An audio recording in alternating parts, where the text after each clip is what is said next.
Professional wrestling is the one true sport. Other sports have their share of intense, dramatic moments, but nothing can compare with professional wrestling.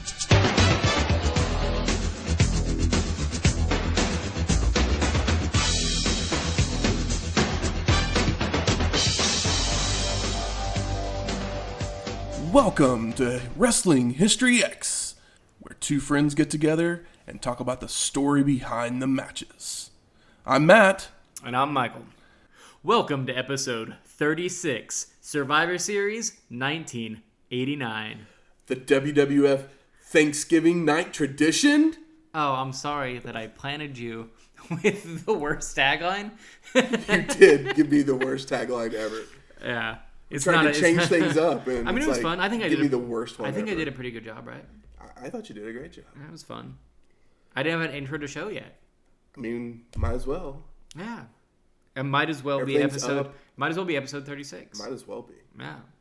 Maybe we'll try it again on episode 72. At one point while we're doing this show, I might turn 36. There's a good chance. Yeah, if we keep going, man. Keep going. Yeah. Survivor Series 1989 was the third annual Survivor Series produced by the WWF. Can you believe this is the third one we've watched of these? Yes, very much so. I can feel every second of it. It was held on Thanksgiving Day, November 23rd, 1989, at the Rosemont Horizon in Rosemont, Illinois. And we've been to this building multiple times to watch a show. It's a WWF territory, baby. Exactly. The attendance, even on Thanksgiving Day, it's a dick shitload of people, man. 15,294. It's crazy.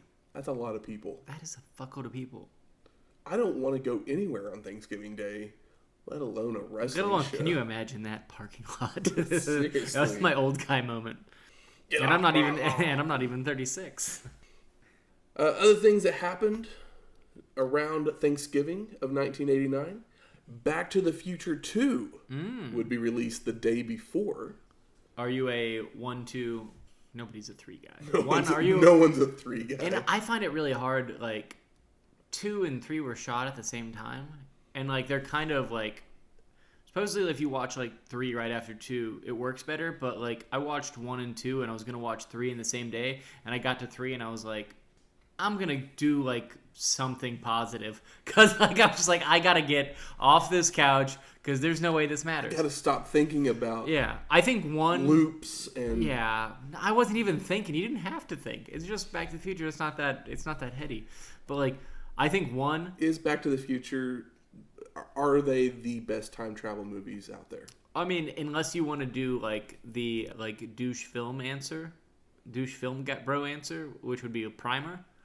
But, I mean, you don't have to think about the time travel. It sets rules and it follows those rules. I mean, it's a incredibly fun movie. I think that the first one is better, but I love the second one so much that it doesn't really matter. The first one is a better film, and, like, I won't do the John Mulaney bit. We can all just look it up and be like, oh, that's funny. It's true. If your mom was Leah Thompson, would you want to fuck your mom? The answer is no, because a lot of people have moms that are mad. Just fell right back because he was going to say hell yes. But I'm sure all of us had moms that were hot to somebody at some point. Hot moms are the best. Yeah. I mean, I'm a big Leah Thompson fan for sure. Who isn't? I don't know. Like Howard the Duck? Oh, yeah. It's the best part of that movie.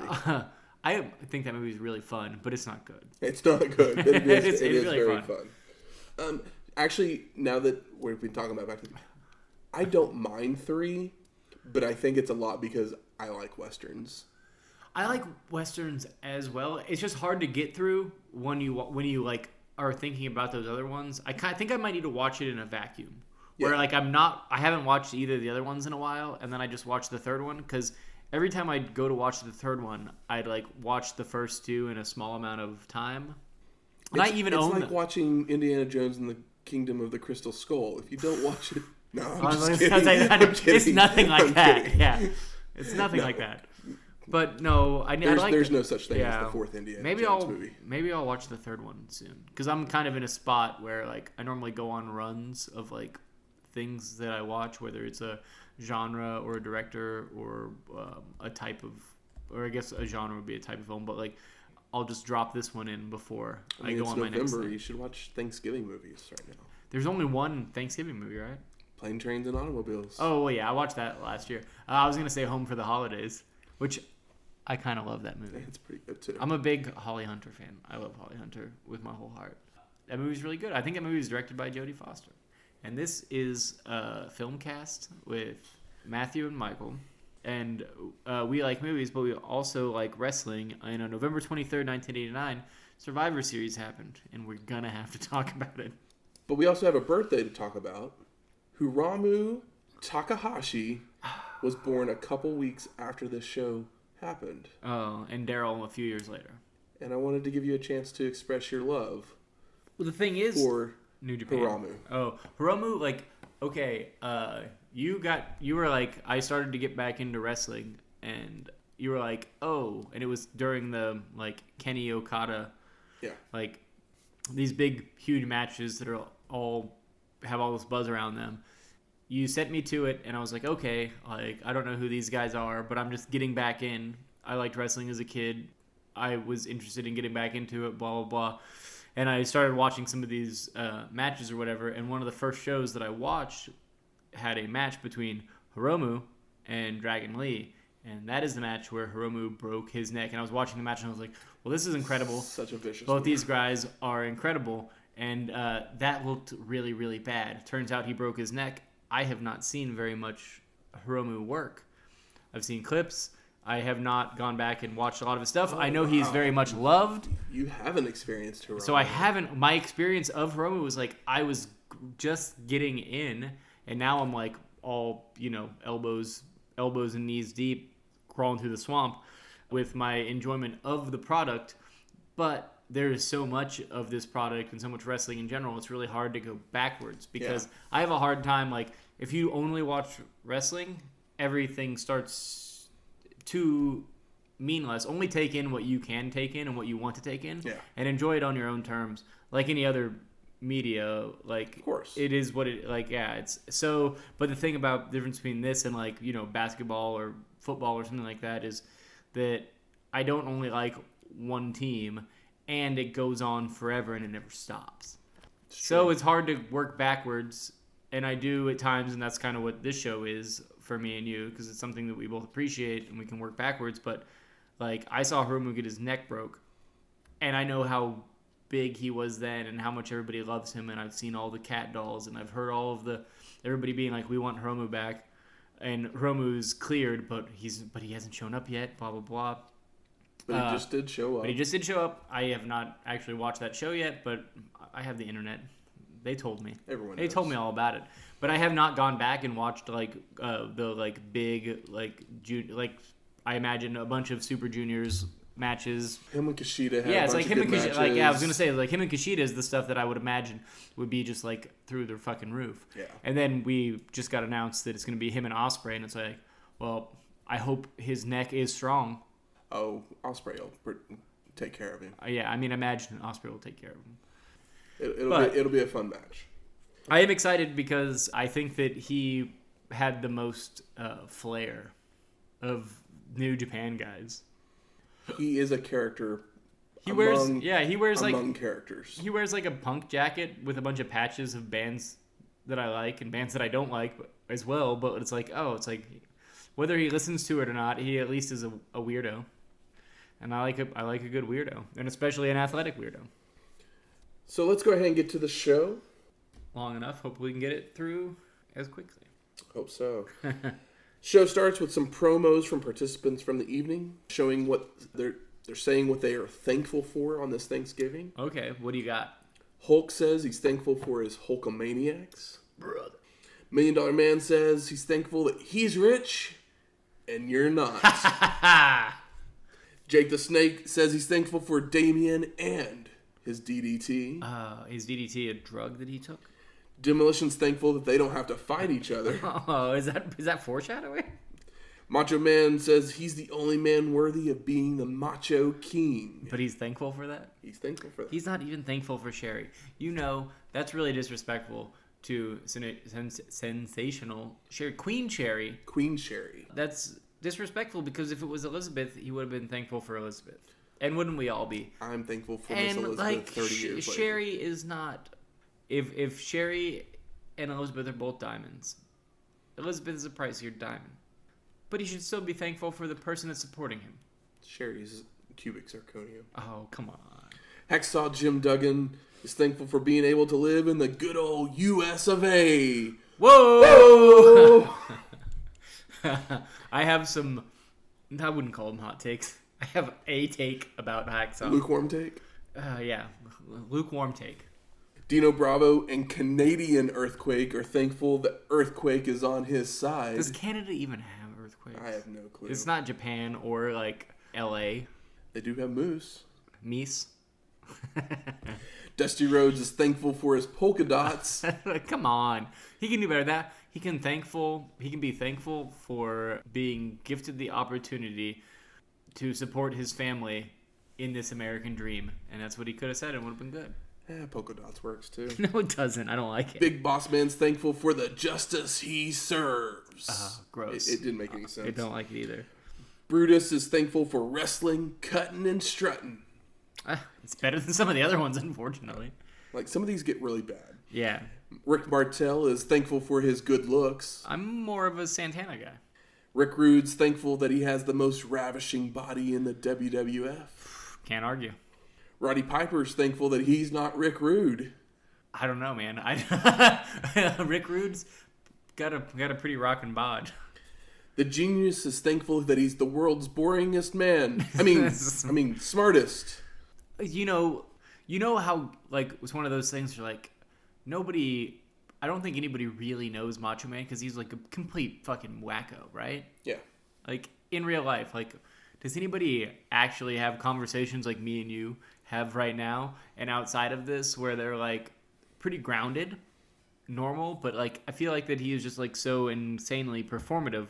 But him bringing his no-talent brother with the weirdest teeth to come in and play a character called the Genius that, like, can talk less, like, I could fart the ABCs better than he can speak a sentence. And that's gross. And the fact that he becomes the manager for Mr. Perfect, who can cut a promo on his own. We'll get to it later. I'll hold it back. Continue. Mr. Perfect says he's thankful for being absolutely perfect. Perfectly perfect thing for him to say. The Bushwhackers are thankful that they have stuffing with their turkey tonight. Also understandable. It's on point. What the fuck is a turkey without stuffing? Bobby Heenan's thankful for spending time with all the members of the Heenan family. That's kind of sweet. It was very sweet. But considering what else happens in this show, not really on point. Ultimate Warrior finishes us up with being thankful for giving every day, but especially this day, as the Warriors give me the intensity to deliver the power on Survivor Series, and it's going to be a war. I'm going to get that tattooed on my face. I love Warrior promos. They are seriously, like, they're almost like extreme metal lyrics, where it's like each, like, phrase is like a thought, but it's a thought in a few amount of words. I really feel like a couple episodes ago you were talking about turning promos into songs. Oh yeah. Literally Warrior promos, like every single one, you could turn his promos into songs of some sort. It's like if you take out the buts and the thes, you can take each thing and, like, if you turn the but or the into like a backslash, then you have like a phrase for a, like, death metal, doom metal, like, vocal. And I might do that and give it to my friend I play music with, and we can just do that. And I'll be like, hey, dude, you don't have to think about it. Just fit these in. And we could also, use it to an advantage at some point. The logo for Survivor Series is shown, and we get narration from Vince McMahon going over the card of the show. So he literally shows each person that is participating and the team they are on. It looks like a Super Nintendo it select literally screen. Does. It's kind of amazing, but it's a little much. But I get it. It's kind of better than like a 15-minute promo between. Yeah. I don't know. It's hard to choose. What it is. It's fine. Gorilla Monsoon and Jesse Ventura then welcome us to the show, and we get our first match. The Enforcers of Big Boss Man, Bad News Brown, the model Rick Martel, and Honky Tonk Man, with Jimmy Hart and Slick in their corner, versus the Dream Team of Brutus the Barber Beefcake, Tito Santana, the Red Rooster, and Dusty Rhodes. Baby. So the story behind this match was that Dusty had stolen Boss Man's nightstick to prevent him from beating up his opponent with him. Oh, is that why he wore the cute hat? I guess so. Makes sense, yeah. And then Martel and Santana, obviously, were still feuding over their Strike Force breakup. Which feels like 2 years ago. It wasn't. It hasn't been that long, but it's been like 9 months. Still feels quite a while. And unfortunately, they continue to do this feud for quite a while. It was also one of those things, like, they could just have a really good singles match, because at one point, the crowd was hot about it. Yeah. And then they cool off on it. It's like that. When they were hot, you could have had a really good singles match. One of them could have went over and became a part of the bigger show if you didn't use chumps like Warrior and Hogan. But that's just me. And everybody in the match. Being a fan of actual wrestling. And then everybody else in the match is just kind of thrown in there so they get a payday. You don't like that? You don't like that Rooster? You ain't that Rooster boy? He has no reason for being in the match. No, he's just there to fill out the teams. It's always kind of funny when you get some Rooster response, though. So Santana and Honky Tonk Man start off the match, but Martel distracts Tito right away to allow an axe handle to the back and tosses Chico to the ropes, who leapfrogs Honky and turns to deliver multiple right hands and a scoop slam. His name is Tito. Santana reverses an Irish whip, but ducks his head, allowing himself to be kicked by Honky Tonk Man, who tags in the model. Tito is tossed to the ropes. Martel with a leapfrog turns to deliver a standing drop kick and goes for an atomic drop that is blocked and reversed by Santana into one of his own, and then goes for a small package roll-up for a 2 count. All 8 men jump in the ring, but the ref gets everybody back under control. Solid ref. That's a little bit. 8 men's a lot of men. Tito with an arm drag on Big Boss Man tags in Dusty, who delivers an elbow to the head, left hands, a Dusty roll to the double punch, reverses an Irish whip to send Boss Man to the turnbuckle, and another elbow to the head. Brutus is in with a double axe handle to the arm of Big Boss Man, but a thumb to the eye and a rake at the back put the Enforcers back in control. The back rake is like the most bitch-ass move. Because, like, yeah, dude, you scratched my back. Whatever. Like, I feel like that in the moment of like a physical fight, whether it's officiated or not, you scratched my back. Like, I think my adrenaline will be running enough for that to not be that big of a deal, and I wouldn't even notice it.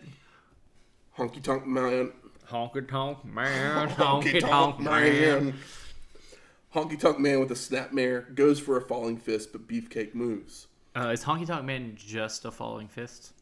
He needs to fall off a cliff. No, he's fun. Martel with a backbreaker on the Barber, but Brutus fires back to make the tag to the Rooster, who delivers a back body drop. Rooster tosses the model over to the turnbuckle, charges in, but Martel gets his knees up.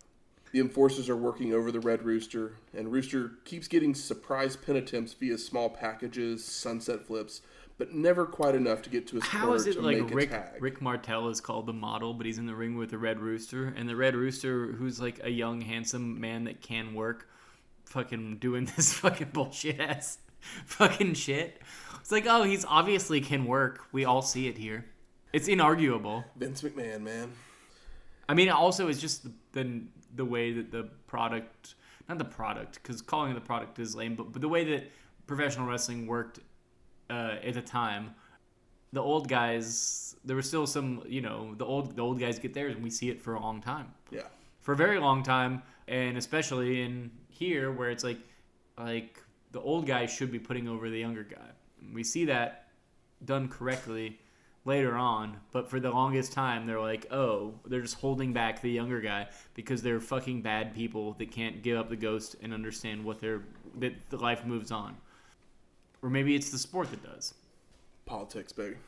It's fucked. It's so fucked. And that's one of the most beautiful and interesting things about professional this wrestling. This bizarre form of entertainment that we all think we understand, but nobody really does. Honky Tonk Man and Rooster collide for a double KO, with each crawling to make a tag. The two former Strike Force members are in, throwing punches at each other.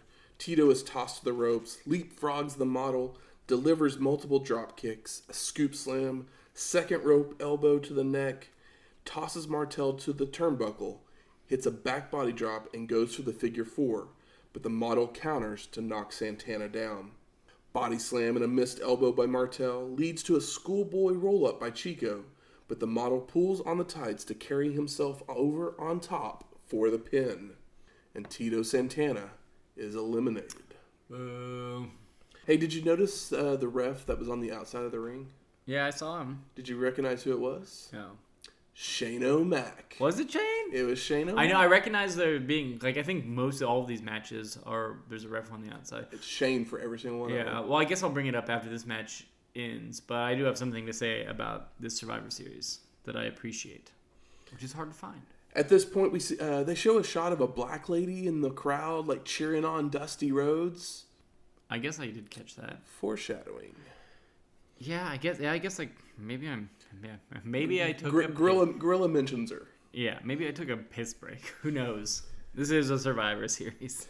Multiple elbows to the head, followed by a drop kick, an elbow drop for a near fall by Rhodes on Martel. Brutus is working over the model's arm before being tossed to the ropes.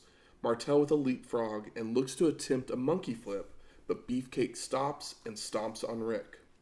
The model hits a backbreaker on the Rooster. Bossman hits a back elbow, puts Rooster in a bear hug, but Taylor finally fires up with a headbutt and bites Big Bossman. I love it.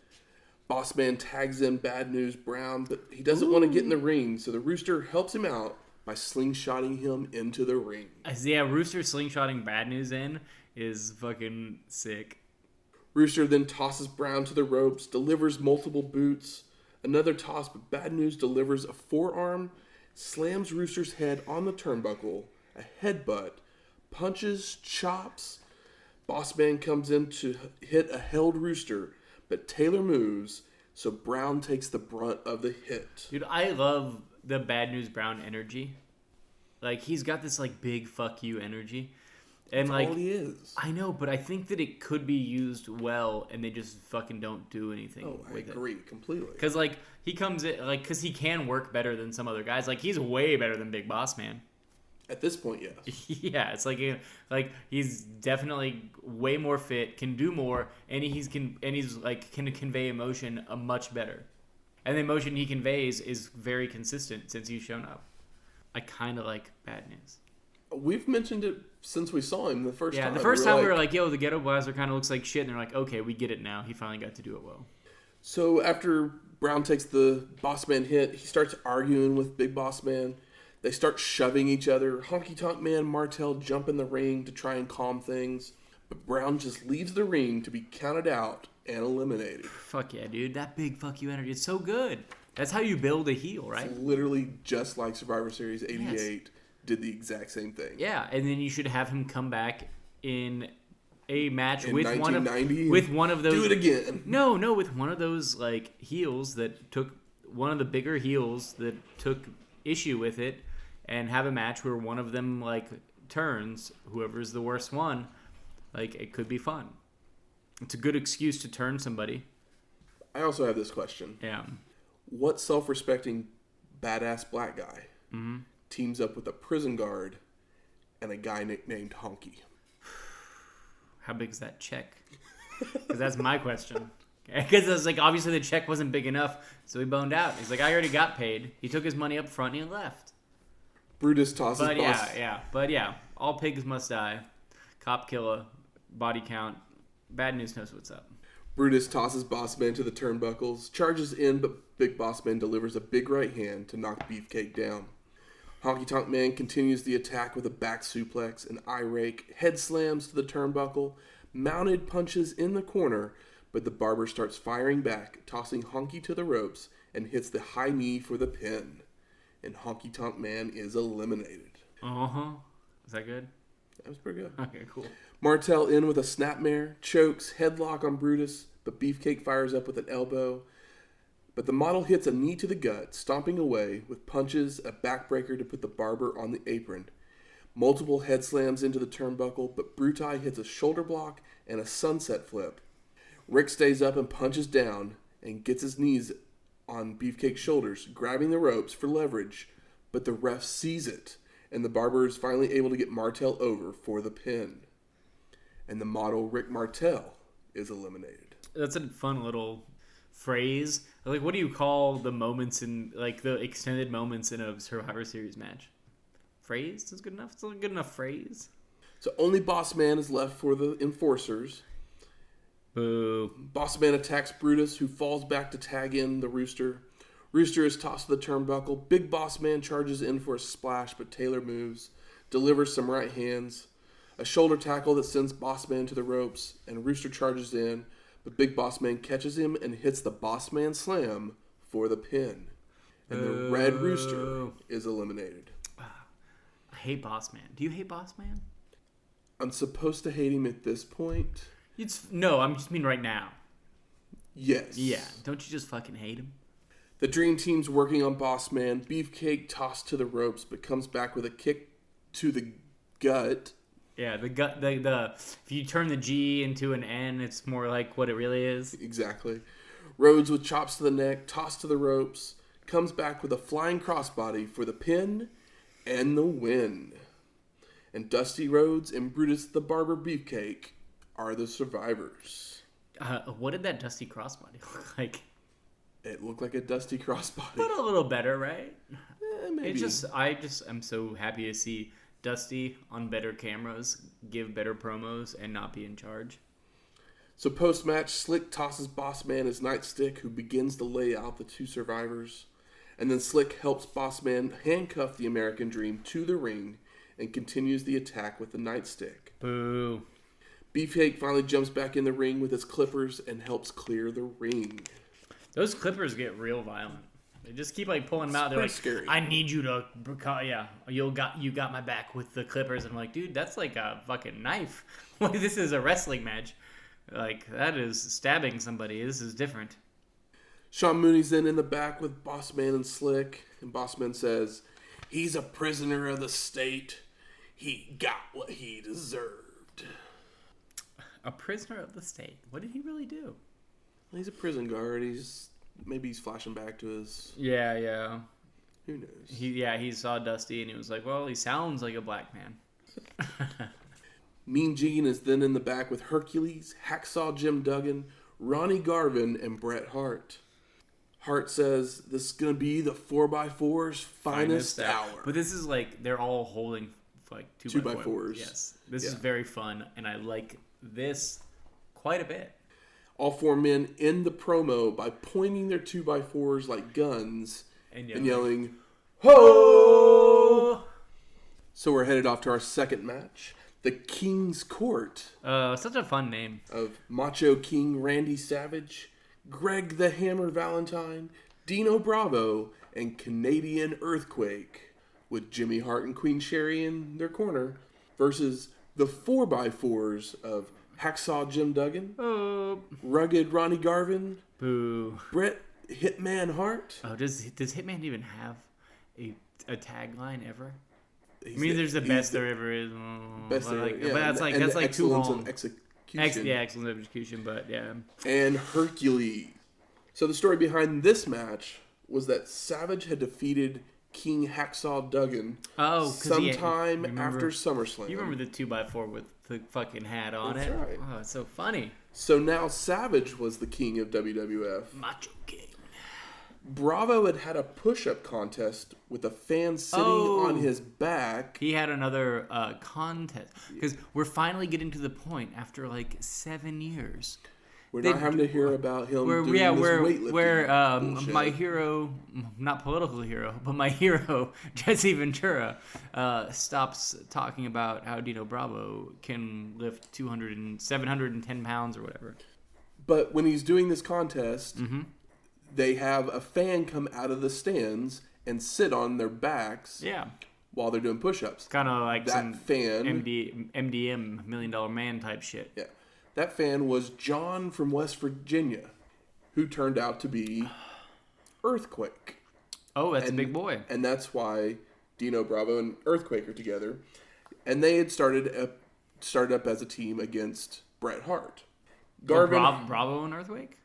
Yeah, Bravo and Earthquake were kind of a team kind of thing. They're Garvin, like, okay, well, we have this really big guy. Yeah. Garvin, Hercules, and Valentine all had issues back since SummerSlam. Yeah. Garvin had done the announcing during the Hercules Valentine match, and that was fun and silly. Really, it's really weird to me that Bret and like old Jimmy Neidhart are in separate matches. Yeah. Well, this is them looking to possibly break them up again and kind of start Bret on a singles run. Yeah. And they're kind of just seeing if it works. He gets a good pop in this match when he comes in. So, he's goddamn fucking Bret Hart. Rules. Exactly. He's the excellence of execution. I love chops in wrestling. Yeah. Big nasty chop. I love it. One of the few times I've disagreed with things that Bret Hart said. I mean, he's kind of a notorious crybaby, but he's also better than everybody else, so he has a reason to be allowed to cry, in a way. Mm-hmm.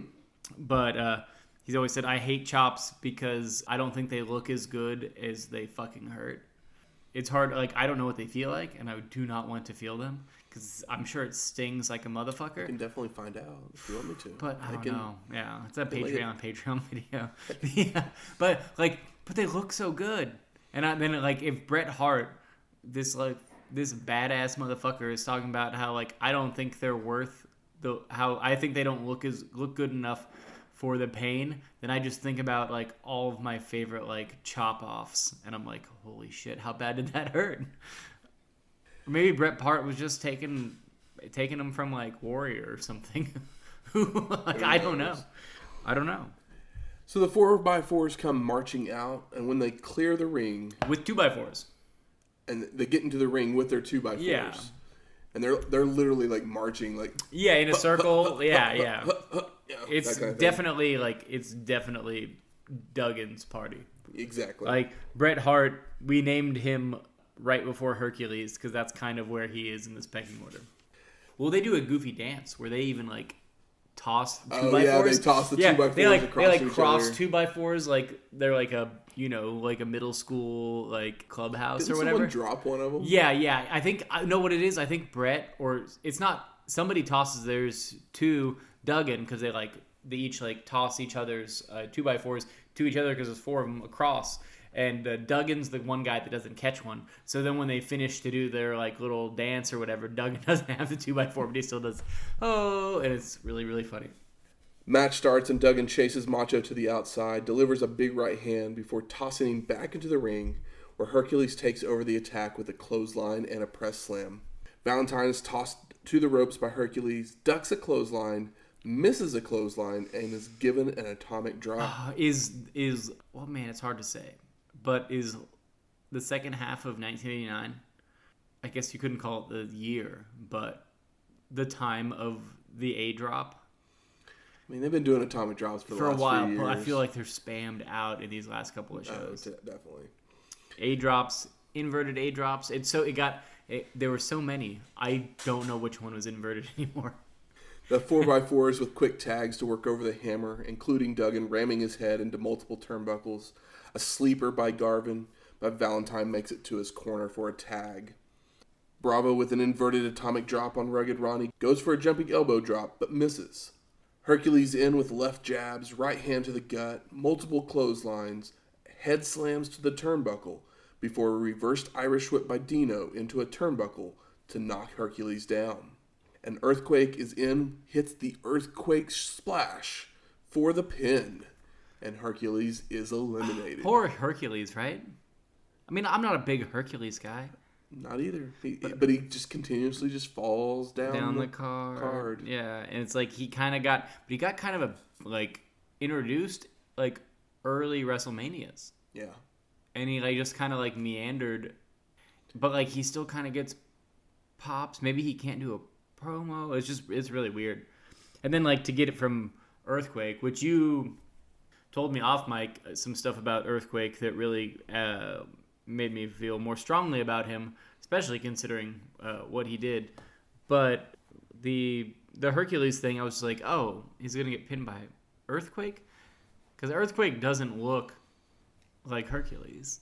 But he does look better than Akeem, and he looks better than... He does look better and than he Akeem. looks better than, obviously, Big Boss Man. Boss Man's a little bit more svelte. Yeah, but, like, this guy is more powerful. I agree I mean, with that. you told me that he won 3 sumo tournaments in a row, which is a very difficult thing to do, then quit because he was like, this is too difficult to do, which... Like, I dabble in sumo, and that's pretty incredible that he won 3 in a row with no losses, then dropped a tournament, and then decided this isn't for me. That shows a lot of foresight. And I think that it's one of those things where it's like, if he knew that that was too hard, maybe he could push himself in wrestling because it's not the same deal. Yeah. But poor Hercules. In a weird way, poor Hercules, right? Go back to the Pantheon, bro.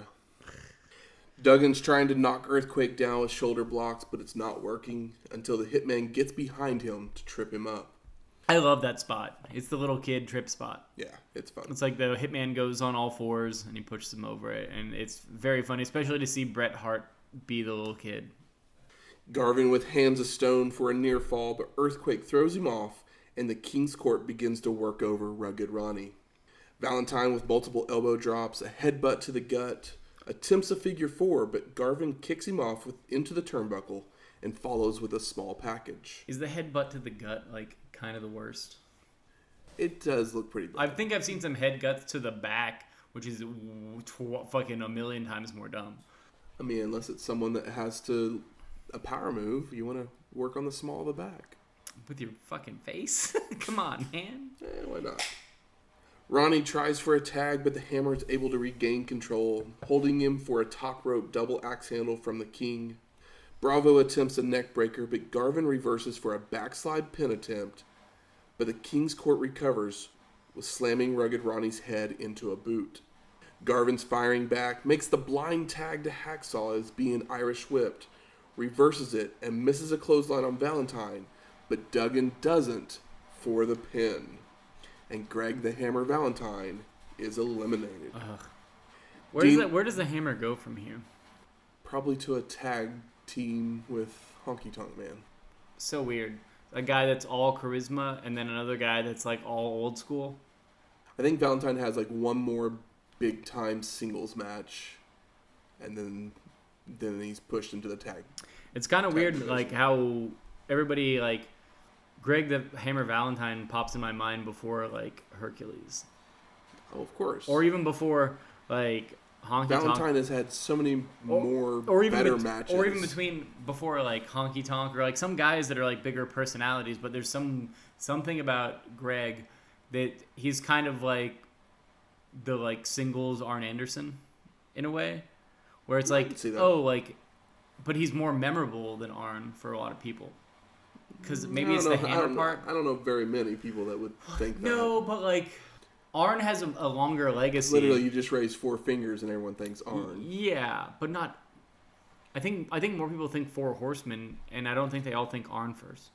Arn is a quintessential horseman. Yeah, totally. Without Arn, there is no horseman. I agree completely. I mean, Flair and Arn are the 2 people that you think of. When I think of Horsemen, yeah. When you think of horsemen. Yeah. I mean, and then there's multiple others that you might think of, but those 2 have to be in the group. It's like, for what, the group then, to like, be what is horsemen. it? Is it Magnum and Tully? I would say probably the most memorable is Wyndham, Tully, Arn, and Rick. Magnum was in there for a second. No, Magnum. I'm conflating. I mean, unless you only watch like late 90s, and then you got Steve Mongo McMichael and Larry Zbyszko. No. Those guys were... That's just trying to keep the Horseman name alive. Yeah, that's just like trying to like get people in. It's like it's kind of like NWO. It's like, oh, there's this thing, and they're like, we'll just keep adding. So, well, it doesn't mean anything anymore. It doesn't matter anymore. Dino's right in with a forearm to the back, elbows to the back of the neck, chokes. Macho with a rubber band slam, Earthquake with clubbing forearms to the back, a body slam, but misses an elbow drop on Hacksaw. Rugged Ronnie with right hands, a headbutt, the Garvin stomp on Bravo. Dude, the Garvin stomp? How do you feel about the Garvin It's stomp? still dumb. You think it's dumb? I think it's dumb. I think in a match like this, it's kind of dumb. But I think in a singles match, the only time we've ever seen it in a singles match was in that match with Ric Flair, and I thought it was dumb then too. But could you imagine like Suzuki doing that after like a beatdown in the middle of the ring on somebody, and it would be fucking sick. It's all about making it work right? But can you see Suzuki doing that to fucking He probably does do it, but they don't fucking call it the Garvin stomp. Yeah, but I'm just saying, I think that it's kind of fun. That's all. Not appropriate here, but appropriate in an earlier NWA type of singles match with a feud or a moment like where somebody's actually beaten down, and it's like more of a I feel like the move just takes way too long. It's dumb. So this is like on the skull end scale, above or below skull end. I'll take a skull end. Okay, I think this is kind of fun. And I know you hate the skull end. I mean, we all hate the skull end. I think it could be a good move. I just don't think that it's not. Yeah, it's not sold well. Yeah, or it's not. It's performed in a like long form when it should be a short form. If he did it and went straight into a swing, it'd be disgusting. I don't even like the swing. Really? No. I think the swing is gnarly. I don't like the swing. But what if like even like the Cesaro swing? It's like fun. It's fun, but I don't find it to be an efficient move. Yeah, but I think that the skull end swing is like, oh, the neck like that. It's not something I see and I go, ow. If I was a wrestler, I would want to do that move. Oh well, no. But we're not. We're all different. Man. I do think that though. Sometimes I'm watching matches and I'm like, I would do that move if I was a wrestler. Oh no, like I have a skill set that's like I've never written down or actually thought about too hard. Still lots of stuff with Flair that I've taught too hard, but yeah, it's like all the stuff that I would do would be stuff that I think that I could pull off if I like condition myself to. So there's like no Hurricane Ranas in there. I'm not an athletic dude, so it's like I look at stuff and this. As much as I'd love to do a Frankensteiner, it's not happening. It's not happening. So it's like that's not in your thing. It's like for me, it would be kind of a like Ishii Flair mix where it's kind of basically just me looking like Tommy Rich, where it's like I want to be badass, but I just can't do it. Some arm drags and arm locks. Oh, I would bore the hell out of us. Yeah, well, I mean, I would rather do the strong stuff and take the stuff, but I'm just saying, like, I would want to do strong style. Anyway, let's move on. Ronnie this show's hard to get through without going on tangents. Ronnie then goes for a sharpshooter, but Dino rakes the eyes. Savage is tagged in, Hart is tagged in, and the crowd wants to see it. Who doesn't? Yeah, who doesn't? Who fucking doesn't? Macho is backing up. Yeah. The King finally goes to slam Hitman's head into the turnbuckle, but Bret blocks and reverses, follows with an inverted atomic drop. Hart backs Bravo into the corner, hits a snapmare and a second rope elbow drop. But Dino reverses a Garvin Irish whip and hits a side slam for the pin. And rugged Ronnie Garvin is eliminated. It's like, yeah. Oh, I got my Garvins mixed up. Jimmy's the fun one. Yes. Ronnie is the lame one. He had the bleached hair. He had the fun spot where he was like kind of a fake ref. But are they actually brothers? I should know this. Hot take. Are you ready? Uh-huh. The most fun that I've ever had with Ronnie Garvin is when he dressed up as Miss Atlanta Lively. Ooh, that was a while ago. That match was horrible. That throws me back, man. Like, I feel like... Those went back 30 weeks, man. Dude, I know, but it feels like a while ago. We have done a lot of these shows. We have. Hacksaw with right hands on Earthquake, mounted punches, head slams into Hitman's boot, a double team clothesline. Macho King's in, gets caught by Duggan on the ropes, and Hart with a headbutt to the small of the back. Are you still mad about it when Bret Hart does it? What? The headbutt to the small of the back. Yeah, it sucks. Bret Hart, you're better than that. You need them brains. A knee to the gut. Savage gets caught up in the ropes. Hacksaw with chokes, elbows to the head while the ref is distracted. Savage hits an eye rake, a snapmare, goes for a jumping knee drop, but Bret moves and follows with a backbreaker and a small package for multiple 2 counts. Macho reverses an Irish whip, charges in, but gets hit with a boot from Hart. but moves on a second rope elbow drop. Bravo with a body slam, jumping elbow drop, puts the bear hug on Hitman. I know Bravo's... Those are my bear hug eyes. Did you see that? I know Bravo is the world's strongest man. Yeah. Yeah, I saw the big quotes. They go, ch-ch-ch-ch. That's right. Ch-ch.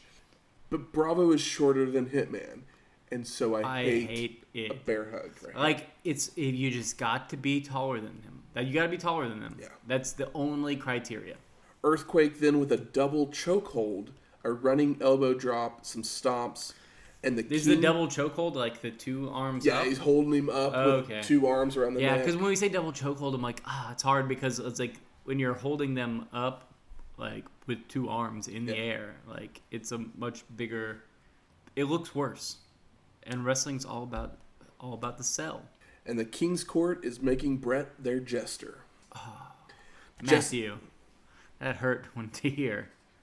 Jesse asks Gorilla if Hacksaw would take a count out if it were 3-on-1, and Gorilla says that Duggan doesn't know the meaning of quit. But Jesse responds with, he doesn't know the meaning of much. And thank you, Jesse. Fuck you, Duggan. I love you, Gorilla. Dino is holding Hart on the apron when Savage goes for a high knee, but Bret moves for Bravo to take the shot. But Hitman escapes to make the hot tag. Duggan in with multiple clotheslines, body slam, but misses an elbow drop, so he tags Hart back in, who has worked over That's again. the quickest hot tag, right? By the court. I know, it was like, it's the quickest hot tag. This is a hot tag, all right. And then it was just like, oh. But that's kind of smart, though, right? Yeah. Because you're used to like him clearing the ring. It's like, oh no, like it shows vulnerability, and it's also like lets Hart go in there and, he's like, oh, he just needed a second. I almost feel like maybe he shouldn't have made the tag right there. No, probably not. Hitman reverses a Bravo Irish whip, charges in, but Dino brews, and Bret goes flying into the ring post shoulder first. Posted. Bravo hits a shoulder breaker, tags in Macho for the savage elbow for the pin, and Bret the Hitman Hart is eliminated. So we have this Hitman rise to prominence is so slow. So slow. It's so slow. But it's going to be so worth it. It's going to be so worth it, but it's so slow. And I know that Sean's is faster. But that's because he showed up later. And he's also, just as good. And, the big guys are further out. You know what I mean?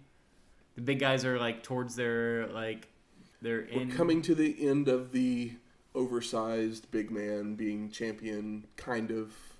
Ish. We'll get a Sid. We'll get a Yokozuna. But Yoko's charming. He doesn't say a word. How is he charming? Just because, I don't know. Just because, it's different. He's big. He's Japanese. I don't know. It's just kind of, it's fun. He's got a good name. It's a name, even as a kid that, wasn't watching wrestling, people said Yokozuna, and I knew it was a big fat guy that, wrestled. So we have Hacksaw versus Savage, Earthquake, and Dino Bravo left. Earthquake with knees to the gut in the corner, charges in for a splash, but Hacksaw moves. Macho comes off the ropes with an axe handle, but Duggan hits him in the gut. Bravo's in to receive a back body drop, clothesline to Savage, tosses Dino and the King into Earthquake to clear the ring. Duggan is able to duck a double team clothesline to deliver a double clothesline of his own on Bravo and Macho. But then Earthquake comes in to hit Hacksaw from behind with a clothesline of his own. Yeah, the clothesline from behind is always pretty brutal because they fall forward. It's getting hit in the back of the head like that would suck. Earthquake with a body slam, a running elbow drop. The King's Court's all working together. Savage with a top rope double axe handle goes for a leaping body guillotine, but Duggan moves and Randy is tangled up in the ropes. Oh, it's not the Randy Tangle spot, is it? It is the Randy Tangle. It's the Randy Tangle spot. Hacksaw with an atomic drop on the King. Dino comes in to distract the ref, but Duggan goes to come off the ropes, but Sherri grabs the ropes and Hacksaw falls over them to the floor. Earthquake comes off the apron with a double axe handle, and Duggan never makes it back into the ring for a count out. I was kind of surprised with a little bit of Earthquake's athletic ability. I mean, he did sumo. Yeah, you have to be somewhat athletic to do that. You have to be extremely, because you have to live it. You can't just do it. You have to actually live it. Yeah. Train every day and live it. You can't do drugs. You can't be driving from town to town. You have to actually live and perform it forever. So Randy Savage, Dino Bravo, and Earthquake are our survivors. Post-match, Hacksaw jumps back in the ring with his 2x4, smashes it over Bravo and Macho's back to clear the ring. And so I have a fun note here for us. Well, once again, some of these notes are not always fun. I mean, I always say fun, but yeah, it's fun. Like, I watch the shows and I take notes, but I try to keep this stuff away because, like, you'll bring it to me and we'll get reactions. It's more fun that way. So Earthquake was originally not supposed to be in this match. He replaced the Widowmaker. Who is the Widowmaker? Because we have not seen the Widowmaker. I thought we were talking about Akeem. I know there's like some Akeem. I'm glad you asked who the Widowmaker was. It was Barry Windham. We were just talking about Barry Windham. He had left... Like the original Nature Boy? No, like the Horseman, Barry Windham. Oh, okay. No, I'm thinking of somebody else. Sorry. But he looks like Ric Flair. He had left... No, he looks like a big cowboy. Fuck, who am I thinking of? I don't know. You're thinking of Buddy Lantrell? Buddy something? I can't remember. Buddy Rogers. Well, Buddy Rogers, the original Nature Boy. Yeah, Buddy Lantrell. I think that was his name. I don't remember. Yeah. It doesn't matter. He's not the Widowmaker. No. Widowmaker's Barry Windham. Yes. Who was the cowboy, like broke his hand bleeding. I know fucking Barry Windham. Okay.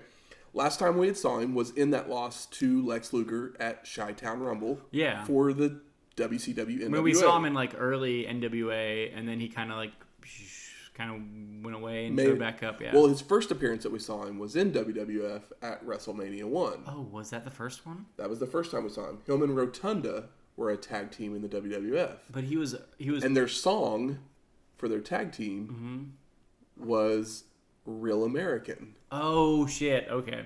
Fuck. And then they left the WWF and it became Hogan's song. It's all a big circle. It really is. But what it comes down to, what we really realize while we're doing this show, is that we can't wait. Take this with the world's biggest grain of salt. But big grain of salt. It's like take this with a salt lamp of salt. But Matt and I kind of can't wait to piss on Hogan's grave. Kind of can't wait. There might be a few drops come out at the end of this episode. Yeah. I might be holding my piss in so much that it comes out of my eyes. At least WWF Hogan. Because WCW Hogan is a different animal completely. We're talking about this like we get it and we know how important it is, but like going back and watching it, it's just so hard to watch it hold down fucking things that can happen for so long, for a decade. So, but back to Widowmaker. Yeah, sorry. He was supposed to be in this match. Mm-hmm. But why Widowmaker? Barry Windham the Widowmaker, or it was just Widowmaker? It was just a Widowmaker. He was basically just still doing his cowboy gimmick that he'd been doing in WCW, but they just called him the Widowmaker. Yeah, so he probably came in with like some boots. Fucking badass cowboy name. Yeah. You know, whatever. Yeah. He had to leave the company. Well, he didn't have to. He left the company due to his family's involvement with a counterfeiting scandal. He was never indicted in the scandal. Yeah. But his brother, Kendall Windham. Yeah. And his father, Blackjack Mllion. We know who that is. We know both of those guys. Kendall, I'm not so familiar with. Both served time as the authorities found close to $500,000 in phony $20 bills. I can't wait for that season of, what was that? The really Dark good... Side of the Ring. Oh, Dark Side. So we go to the Mean Gene's there. He's trying to find out how Dusty's doing from the doctors. Oh, this is hilarious. I thought I was going to get a Dusty promo, Matt. What did I get? You got Mean Gene going, let me know how he's doing. He opens the door and he's like, how you doing? And then he closed the door and he's like, we'll get back to this. And then we go to everyone's favorite part of the show. Is it? A genius Thanksgiving poem. Do you have any of this? I couldn't even fucking listen to it. On to the third match. Okay, hold on. I don't want to do this, but I have to do this. You've got Dusty Rhodes in this building, and you've got, and Genius has, his poem is nothing. He doesn't say anything. It makes absolutely no sense and is performed poorly. Somebody could have wrote him something that at least sounded like half-ass decent. This is pure dog shit. It is horrible. You don't even have any pull quotes because it's so bad. As soon as he started, I tuned out because I Really? just don't care. I tried. I don't care. I tried. Because it's fucking Lanny Poffo and I don't care. Like, I love you, Lanny. I love your brother. I love your ex-dead sister-in-law. I love your whole family. I love you as long as you didn't kill anybody. As long as you didn't fucking, like, you know, go out of your way to hurt anybody. But you are a lucky man and a verbose, crazy man to do something this poorly on television. Agreed. If I thought that I was going to perform this poorly on television, I would not do it. I'd like to think that I would have that kind of self-awareness. Anyway, sorry for bringing it up, but I just thought maybe you had something. I wanted to move on as quickly as possible. Sorry, I apologize. Continue. So we're headed off to our third match, the $1 Million team of $1 Million Man Ted DiBiase, the Powers of Pain of Barbarian and Warlord. Oh, the pop boys? The pop boys. And Zeus, with Virgil and Mr. Fuji in their corner. Zeus is just Zeus, right?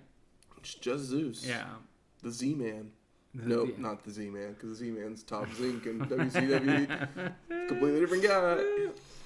Versus the Hulkamaniacs of Jake the Snake Roberts. Ooh. Demolition of Axe and Smash. And some asshole named Hulk Hogan. Yeah. Honestly, Hogan, Demolition, and Snake is kind of a fun team.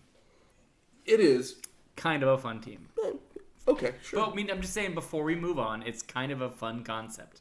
You got your fucking two brawlers that have, like, decent ring awareness. You have your fucking big douchebag star, and you have one of the smartest mans that couldn't stop doing drugs. I mean, it's basically the same way on the other team, too. Brawling tag team. Yeah, but that can't wrestle. But they have Zeus instead of wrestler. But they have Zeus instead of Snake. No, they have Zeus instead of Hogan. Well, that's true. But like Hogan's smarter than Zeus, sorry. The story behind this match was that obviously Zeus and Hogan still feuding. Roberts and DiBiase had finally started their feud back up after Roberts has come back from injury. I mean, should we talk about this now or later? We'll talk about it later. Okay. And Demolition and Powers of Pain were two brawling tag teams, didn't they do the double turn recently, right? That was at Survivor Series the previous year. It's been an entire year. Well, like Demo was hot and they went face and they're still face. Yeah. But they should be face because they're fucking weird, sexy, fucking they're not sexy at all, but beefy. Like what is the appeal here? Really good theme song? Makeup? Liking Kiss? Yeah. I mean, I like Kiss too. I don't know. The Leather Daddy thing is weird to me, but I'm also like, yeah, Kiss is cool. So it's like, what do I know? So as the Hulkamaniacs try to get in the ring, the $1 Million team is kicking at the ropes and throwing forearms to keep them out. So Roberts grabs Damien, throws him into the ring. This. He immediately Damien's them. To clear the ring, allowing the Hulkamaniacs to enter. And while he does that, he gets in the back and he gets in the ring while they all leave, and he's holding Damien and he's just slapping Damien. He's like slapping the head of Damien. Yeah. I'm just like, is that good for him? He went through so many snakes. Like if you ever watch any Jake the Snake stuff, he went through a lot of snakes. But there's the famous. I don't think we watched it, but you've seen it. The Macho Man, where he bites. Macho Man does the Macho Man rope thing, and Jake pulls out Damien, and it actually bites his arm. You've never seen this? No, I've never seen this. Oh, we'll have to watch this before you leave tonight. It's amazing, but they talk up the spot and beforehand, and Jake's like, hey, and so Macho Man is the paranoid guy we all know him to be. Goes to Jake and he's like, hey, this.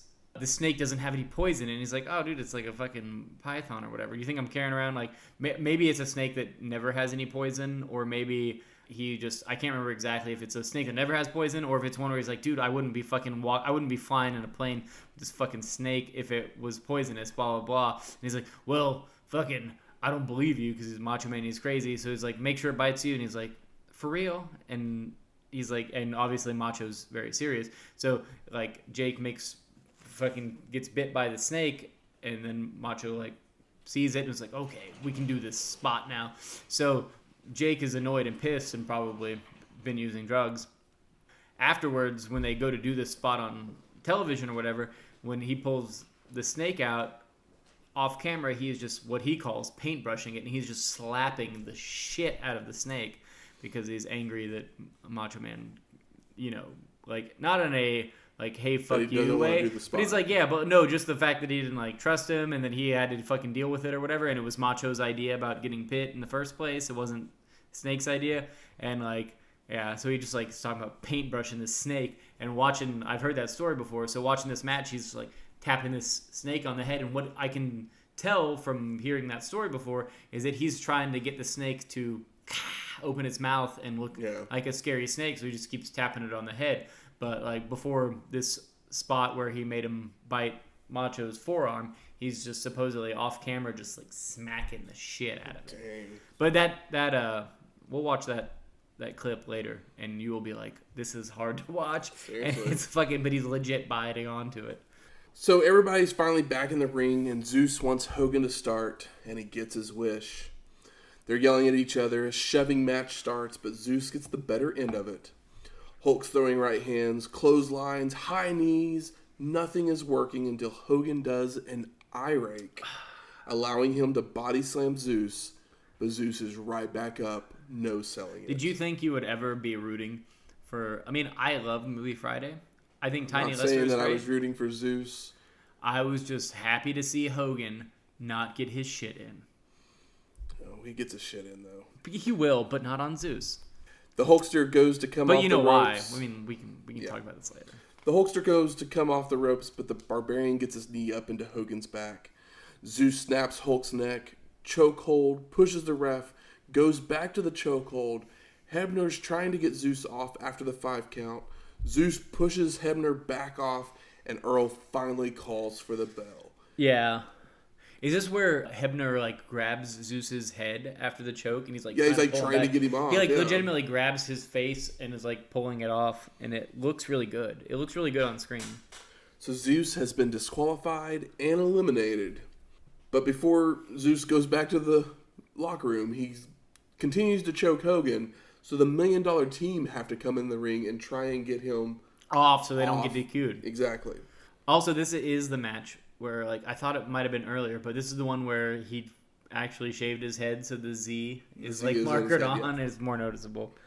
DiBiase continues the attack on Hogan, head slams in the turnbuckles, chops, Irish whip to the corner, charges in, but Hulk gets a boot up. Roberts in with lefts and rights, Irish whip to the corner, a clothesline to send $1 Million Man over the top rope, where the Snake follows out and tosses DiBiase into the ring post. Posted. Demolition in with a clubbing forearm to the back of $1 Million Man, smash slams DiBiase's head into a turnbuckle and Axe's boot. Is this the boot axe handle match? Pretty much. The Hulkster with second rope double axe handle, then combines with Demolition for clubbing forearms across the back. Hogan tosses DiBiase to the corner, follows in with a back elbow. Axe tosses him to the ropes and hits a clothesline.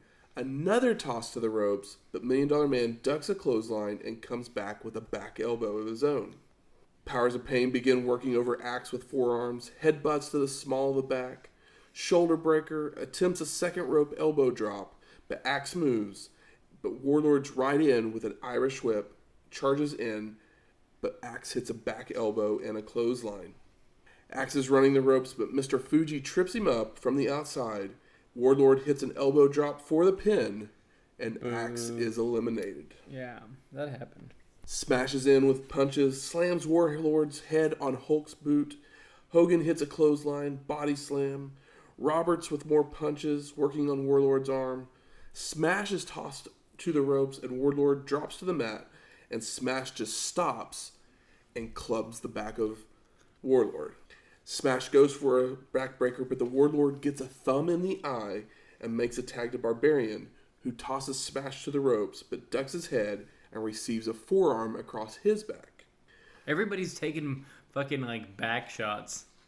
Where's the bump party? Like, the biggest bump is the turnbuckle gets bigger bumps, man. Barbarian goes for a kick, but Smash catches him, takes him off his feet, and delivers an elbow drop that misses. $1 $1 Million Man starts working over Smash with double axe handles, chops, falling fist, reverse chin lock, a scoop slam.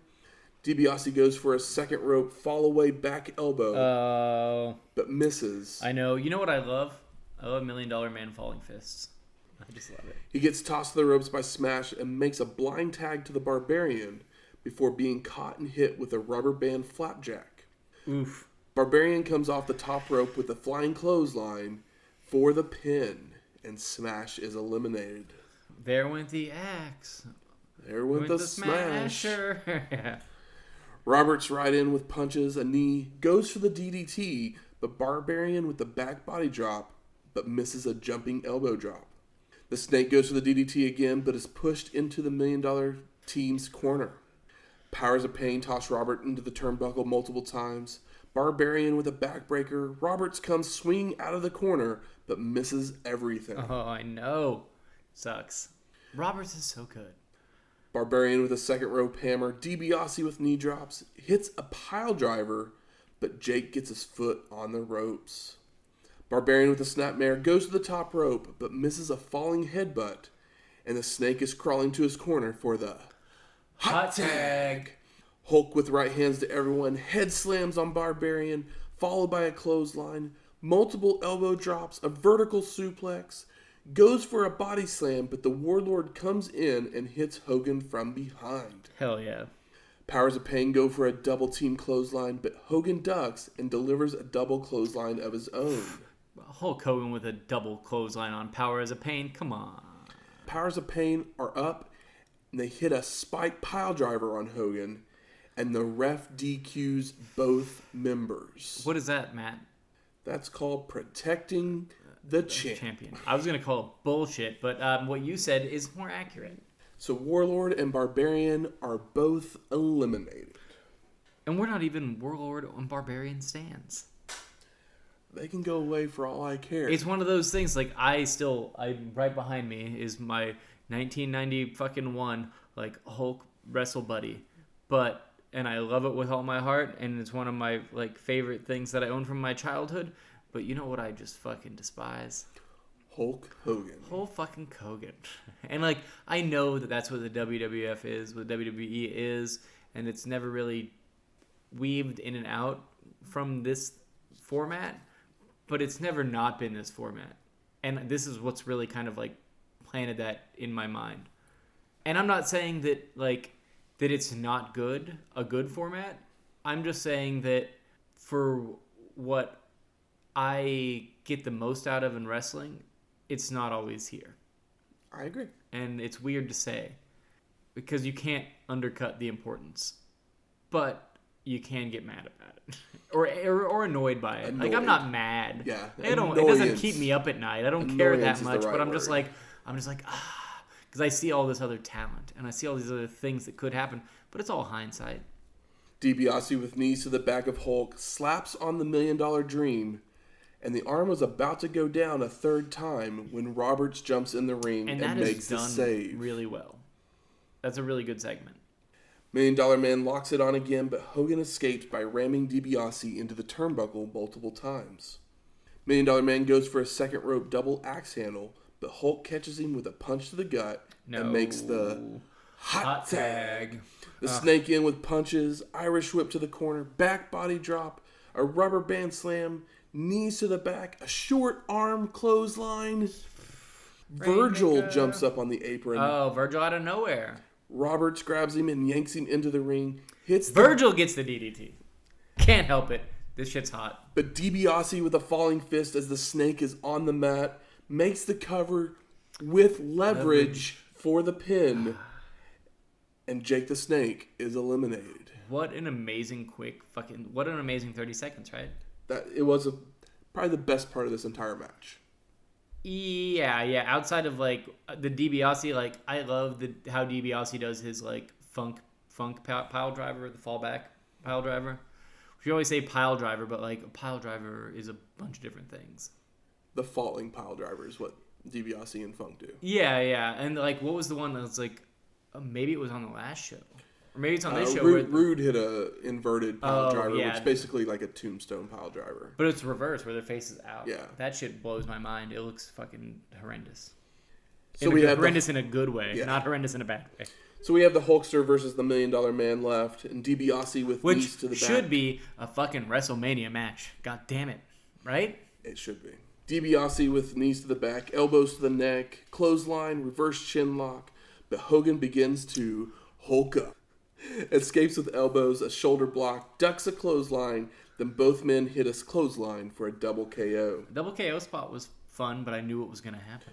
The Hulkster tries for an atomic drop but is blocked, and DiBiase reverses for a back suplex that Hogan no-sells. Fuck you. Right hands. How can Hogan no-sell this late into a match where he was getting no-sold by fucking Zeus, who got DQ'd? Leg drop. Yes, we know. God for damn the it. pin and the win. I'm sorry for cutting you off, but I'm sure it sounds good. Hulk Hogan is the survivor. Soul Survivor. Post-match, Hogan's taunting $1 Million Man, and DiBiase looks to get back in the ring with a chair, but thinks better of it, and then we get Hulk posing. I am a real American. You're going to pose right now. Fight for the rights of every man. Sean Mooney's in the back with Macho King and Zeus. I just got no-sold, fam. And they're talking about No Holds Barred, the movie, and then a steel cage tag match between them and Hogan and Beefcake that will be on after it on a pay-per-view later on in the year and in 2 episodes for you good listeners. Yeah. And then we go to the locker room with Mean Gene, with Hogan and Beefcake, and there's more talk about this steel cage tag match. Hogan says, "Cut my legs off and call me Shorty, brother." I love that. I love that so much. I love when people say stupid shit. It's like, what? Okay. But yeah, well, what does he go on to say? Like, what's the point of that? Why does he say it? I have literally no clue. Okay. We then see Sherri coming in from behind as they're talking, and she says, "What are you going to do when it's no holds barred?" And then she throws powder into their faces. Savage and Zeus run in, start choking away on them. Yeah, the locker room shot's good. And it's like the whole... And then the whole locker room comes in to help pull them off. Like, the Bravo's there. Yeah. You see Terry Taylor, Rooster's there. You see Bret's pink tights in the background behind all the powder. We then get the narration from Vince McMahon again with the match lineups for the rest of the show. Yeah, it's kind of our like intermission type thing. And we get Gorilla and Ventura talking, and Ventura mentions some dissension in the Heenan family, saying there's been some pushing and shoving in the Heenan locker room. Wonder what that's all about. We then get Sean Mooney with Rick Rude, Mr. Perfect, and the Rougeau brothers. And Rude tells us it's time to celebrate Turkey Day the ravishing way. It's so fun.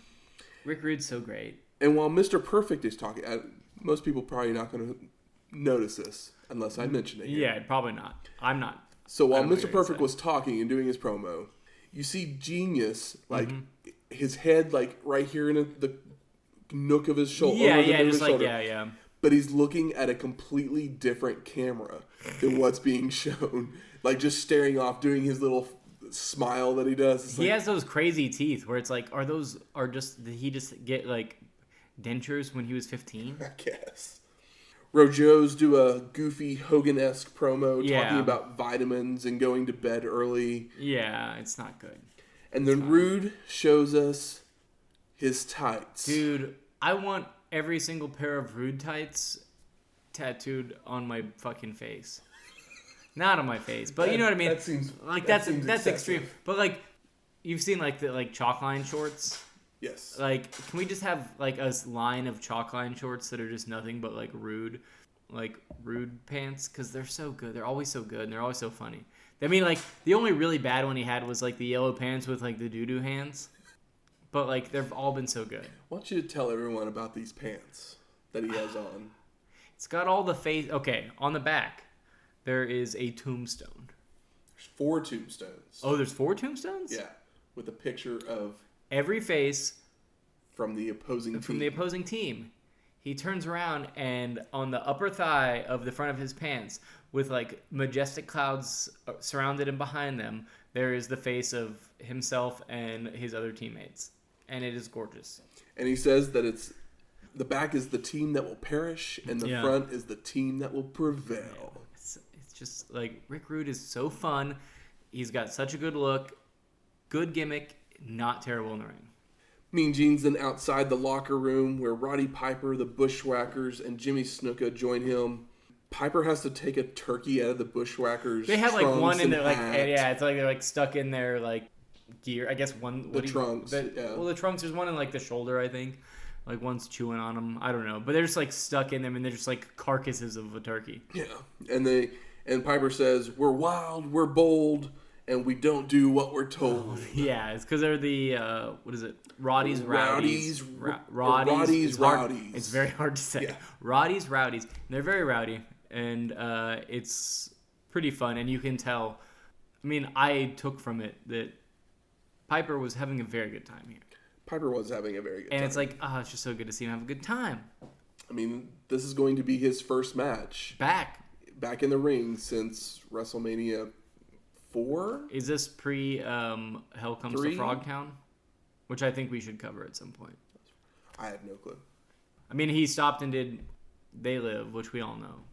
Yeah, he went and did some movies. You've seen They Live, right? Yeah. Oh, really? I'm a big Carpenter fan.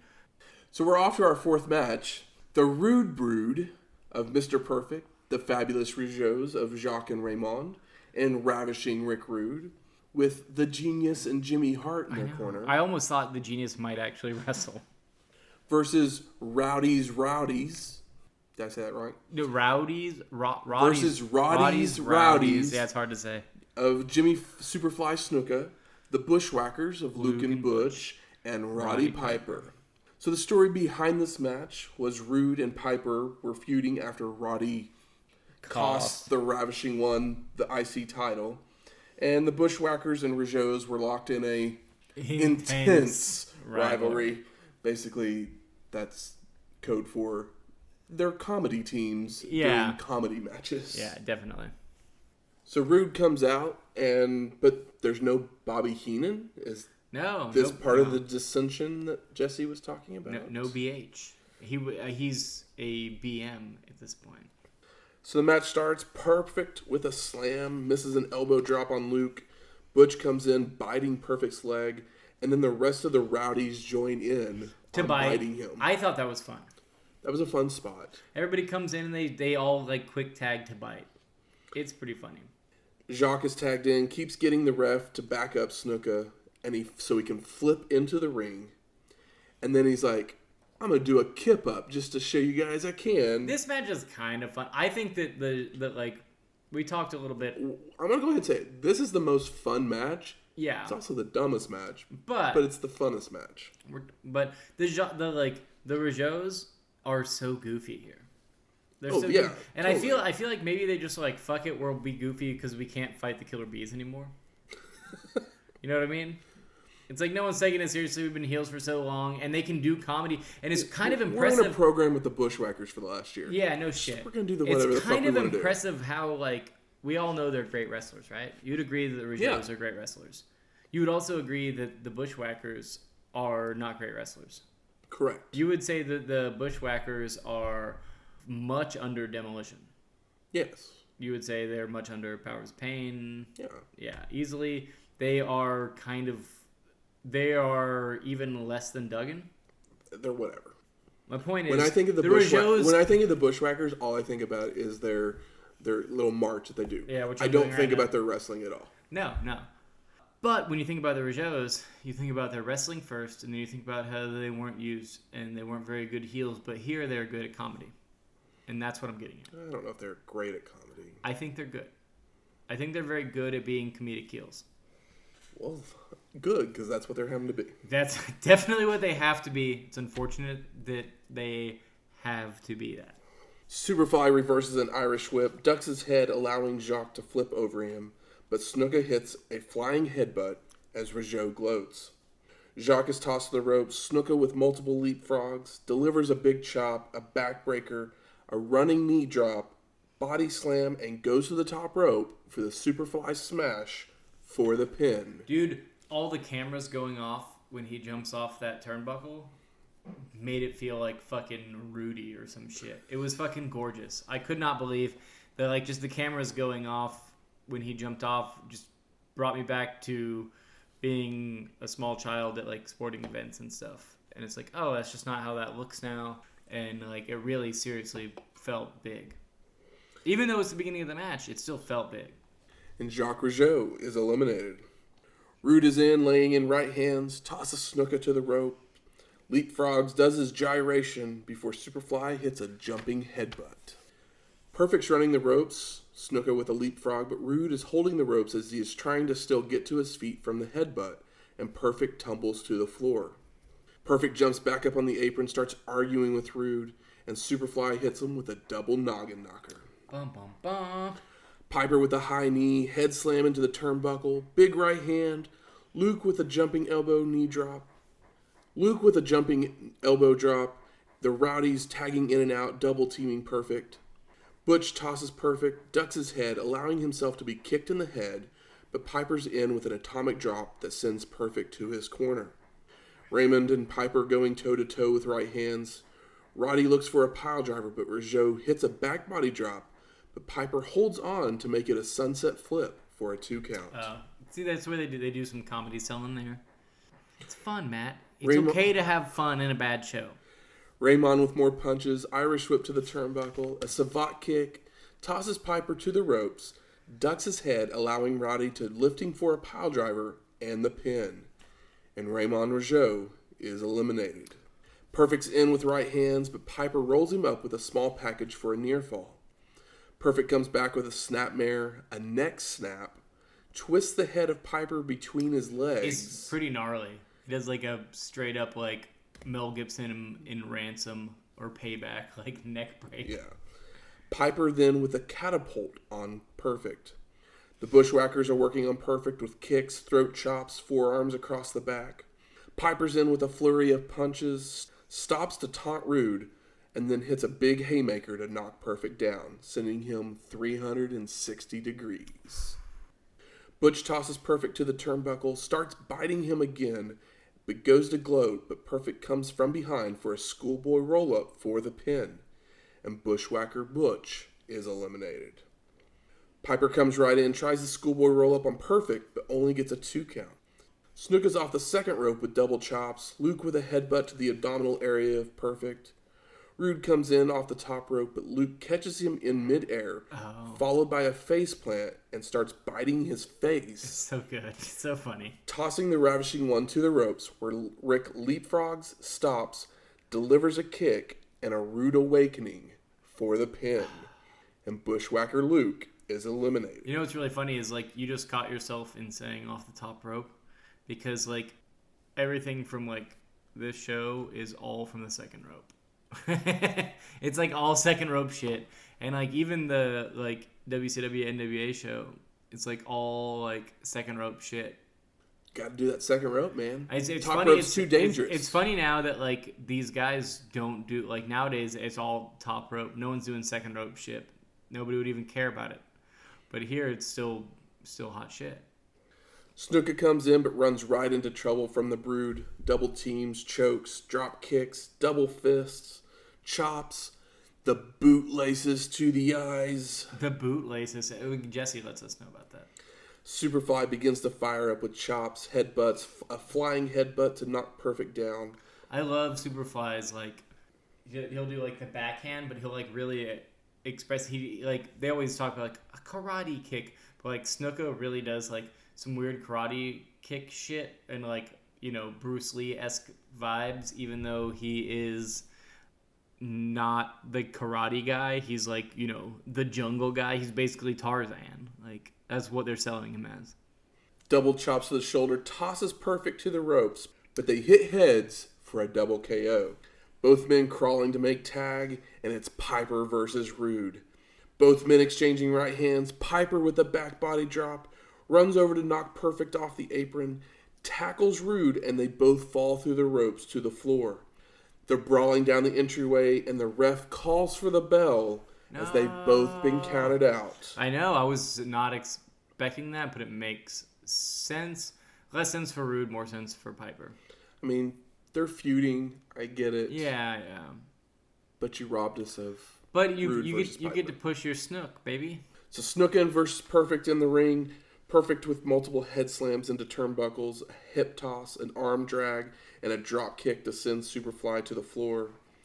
Perfect with a vertical suplex to bring Snuka back into the ring, but Superfly starts to fire back with chops, a shoulder block, and Perfect tries for the schoolboy roll-up once again, but only a 2 count, which Snuka counters with a roll-up of his own for a near fall.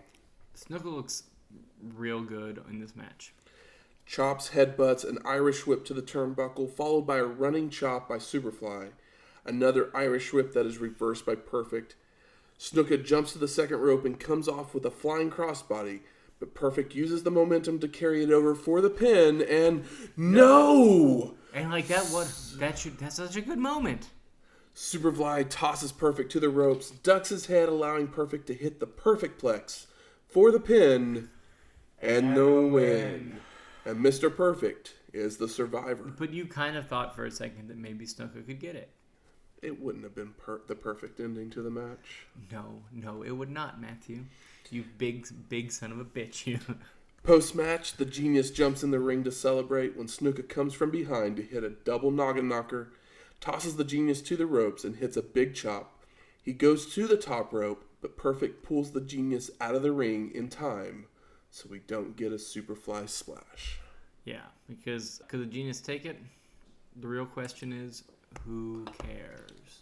Sean Mooney's in the back with the Rude Brood, and he asks Rick Rude, "Where's Bobby Heenan?" And Rude tells him that it's none of his business. I mean, fair enough. I mean, if that's how you feel, Rick.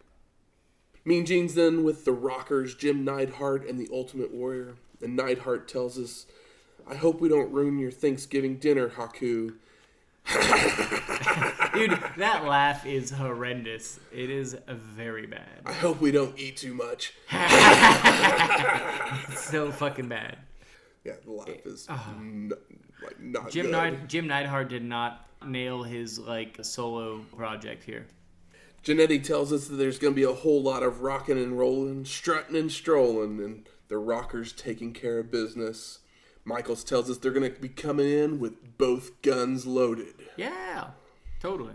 And then Warrior. What does Warrior say, Matthew? I'm so excited. Taking steps in parts unknown, each one has an organ donor card, and if he shall fall, he leaves all that he has with the other that stand before him. You, the Heenan family, have not united. I have bonded these men in their darkness and their deepness with the pain, and I shall deliver.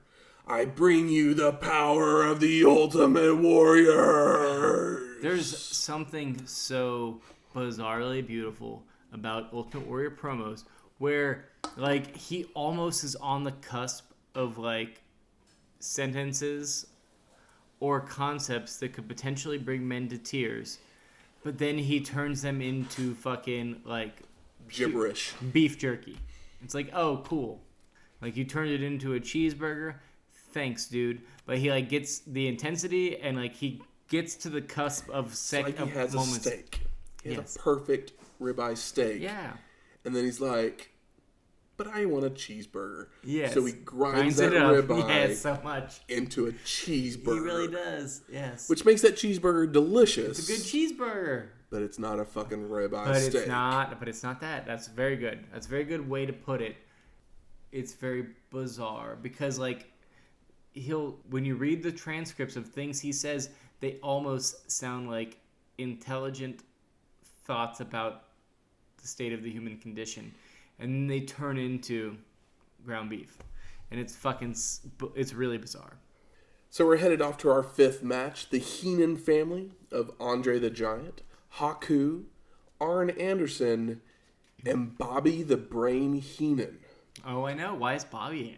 Versus the Ultimate Warriors of Jim the Anvil Neidhart, the Rockers of Shawn Michaels and Marty Jannetty, and the Ultimate Warrior. So the story behind this match was that Heenan was mad at Warrior for stealing the IC title back, so he kept throwing his guys at the Warrior, trying to take him down. And the Brainbusters had lost their tag belts and began to break away from Heenan. They just got him. When did they break away? Where's Tully? I'll tell you later. I'm so sad. I love the Brain Busters. I do too. Matt, I'm sad. They're done. I'm sad. I know they're done. I can feel it. So as soon as the Rockers get in the ring, they drop kick Arn and Haku. Neidhart's attacking Heenan. Andre comes over, gives a double noggin knocker to the Rockers. Neidhart comes from behind, hitting a high knee on Andre, who begins choking the anvil. Warrior finally comes running down to the ring. Yes, he does. Hits multiple clotheslines on the Giant to send him to the floor, and Andre is counted out and eliminated. If Ultimate Warrior was a Pokemon, would his strongest move be Run?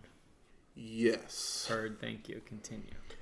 Haku and Anderson are brought into the ring by Warrior with slingshots, tosses Arn to the team's corner where they ping-pong punch him.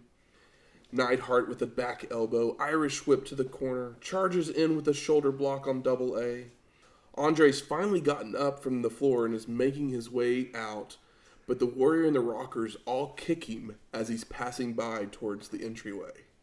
Haku with a headbutt, and the Heenan family takes over the attack on the anvil. Neidhart's toss to the ropes knocks Anderson out of the ring, but Haku delivers a kick to the back of the head for the pin. And Jim the Anvil Neidhart is eliminated. Jim went out like that? So, Andre already got DQ'd? He was counted out. Okay. 27 seconds into the match. Fuck. Oh, because he did that 360 over the top, which I felt so bad to see. It was hard to watch. Andre is just hard to watch at this point. Well, I mean, it's just hard to watch him fall like that because he's so big. Damn. And it happened so early that I didn't even fucking catch it. Reading notes along with you. Haku's running the ropes. Sean with the leapfrog looks to hit a monkey flip, but Haku stops, attempts a falling headbutt, but Michaels moves. The Rockers with quick tags, double axe handles, wrist locks, double chops, attempts a double clothesline that Haku ducks, comes back with the clothesline on Michaels, but Marty ducks it, who then comes back with a crossbody that Haku catches him, but Sean then hits a drop kick to knock Jannetty on top for a near fall. Double A's running the ropes, knocks down a ducking Marty, attempts a suplex that's blocked, which brings in Haku, and they attempt a double team suplex, but Sean catches Jannetty, and the Rockers then hit stereo super kicks on Arn and Haku. So good. Marty with a flying forearm on Haku, Warrior with chops, a back body drop, but misses an elbow drop. Jannetty reverses an Irish whip, charges in, but Haku moves from the corner. Heenan's tagged in, gets a kick in, and immediately tags right back out. I love it so much. Heenan is very funny, and Heenan's wearing like the Andre style, like one strap. Yes. Marty's running the ropes when Double A gets a knee up from the apron, and Haku with a savate kick for a 2 count, tags Heenan in with kicks, a knee drop, and makes the pin. And Marty Jannetty is eliminated. Boo. Warrior reverses an Arn Irish whip, locks on a bear hug, but Anderson escapes with an eye rake, and Haku comes running in and is put right into the bear hug as well, before Warrior hits an inverted atomic drop. Sean with a drop kick, but after an eye rake, Haku tosses Michaels to the floor. Once they're back in the ring, the Heenan family starts working over Sean with kicks, chokes.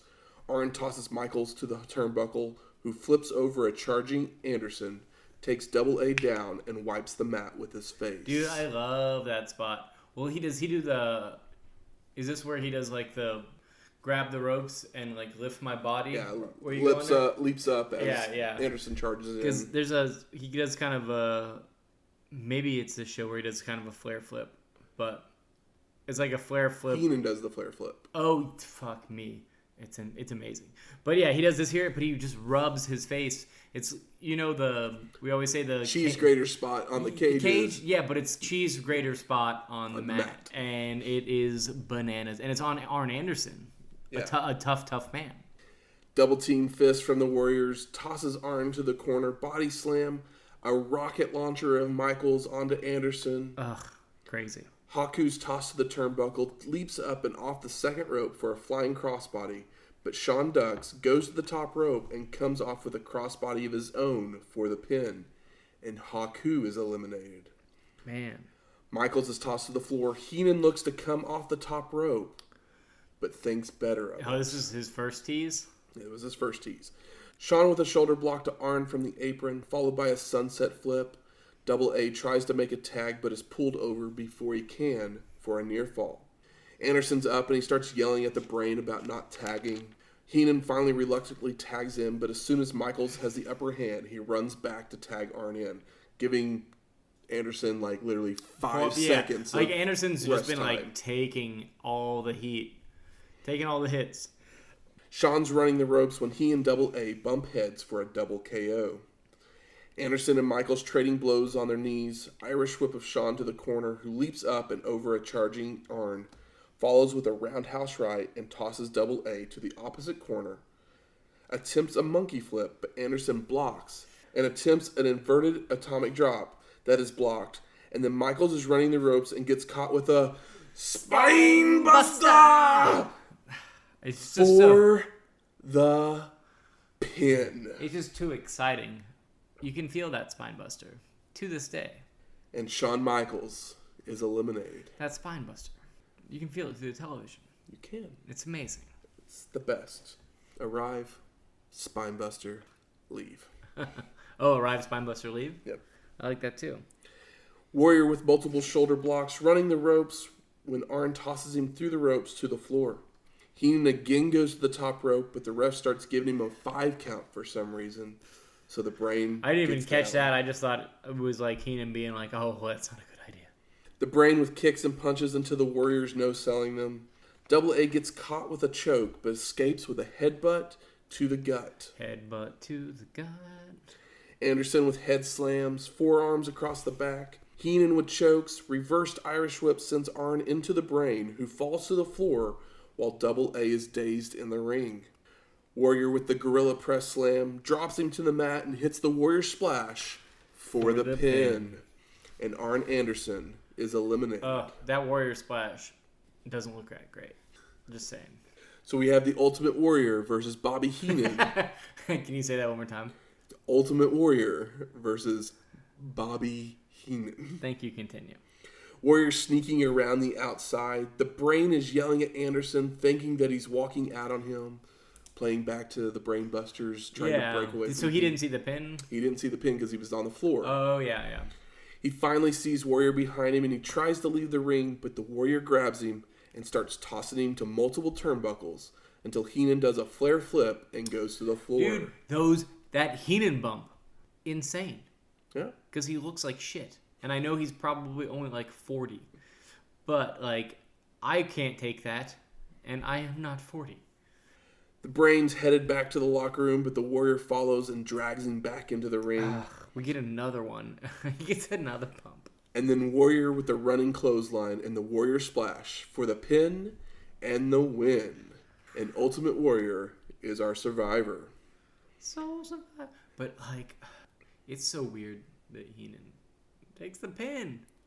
So post-match, Warrior's running up the entryway and Heenan's still walking up so he ends up hitting another running clothesline to the back of the head. To the back in the entryway. Totally not face shit. So here's the thing. I'm listening. Bobby Heenan can't do math anymore because he got a clothesline to the back of the head. Well, that too. But it was a last minute change to the match. When Vince, if you were paying attention to the lineup announcement that Vince did with his narration, I did. Tully Blanchard was supposed to be in this match. I asked about it earlier.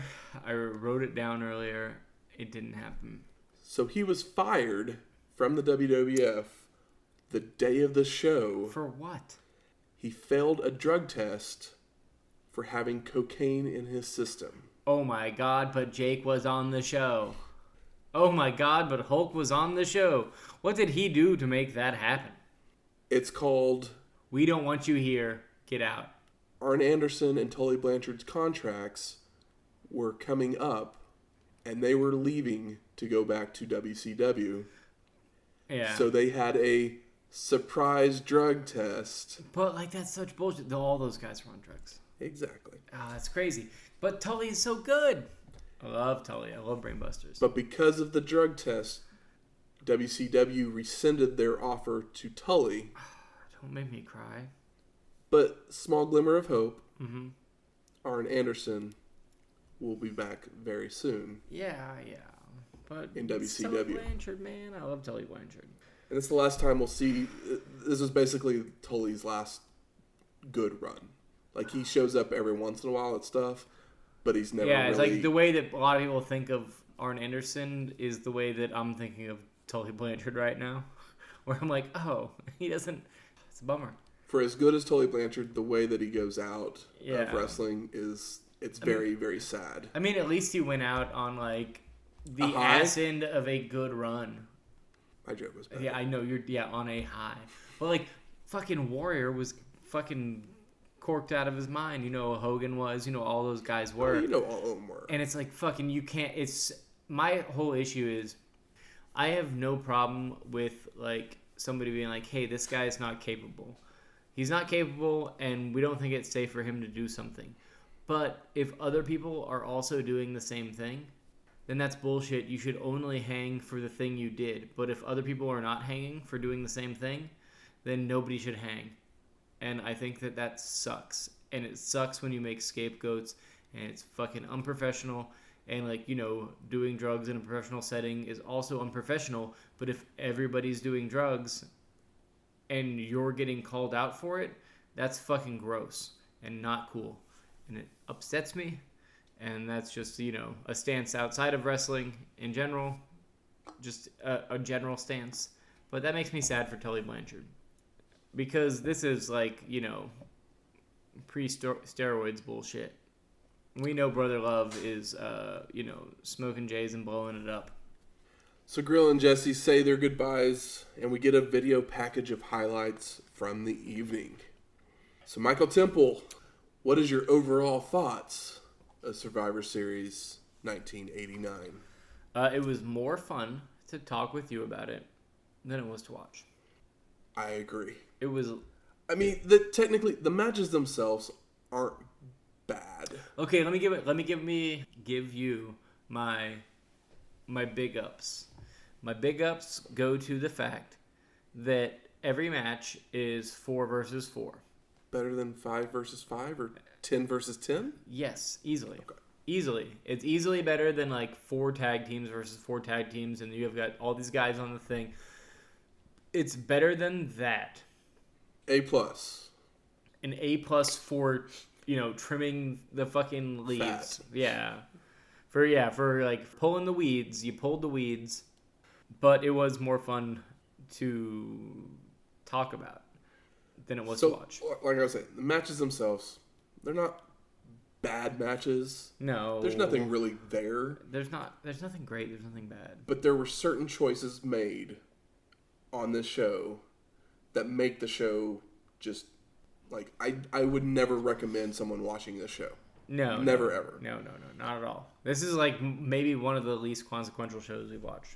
I mean, and like I wouldn't be surprised if my most disappointing segment of Smarking It Up is like the longest, most disappointing segment we've ever had, because there's a lot disappointing about this show. I don't even like. For me, it's one of those things where it's just like move on. Like I don't even have the mental capacity to think about disappointment. Good. Where's the smart marks at? There. All right. Fuck you. And I think it's time we spark it up. Lead the way. So let's start positively. Mm-hmm. Let's do a little positivity sandwich here. Best moments of the night. The Spine Buster. Spine Buster was great. I love my Dusty moments. I think Rick Rude is really fun. Mr. Perfect.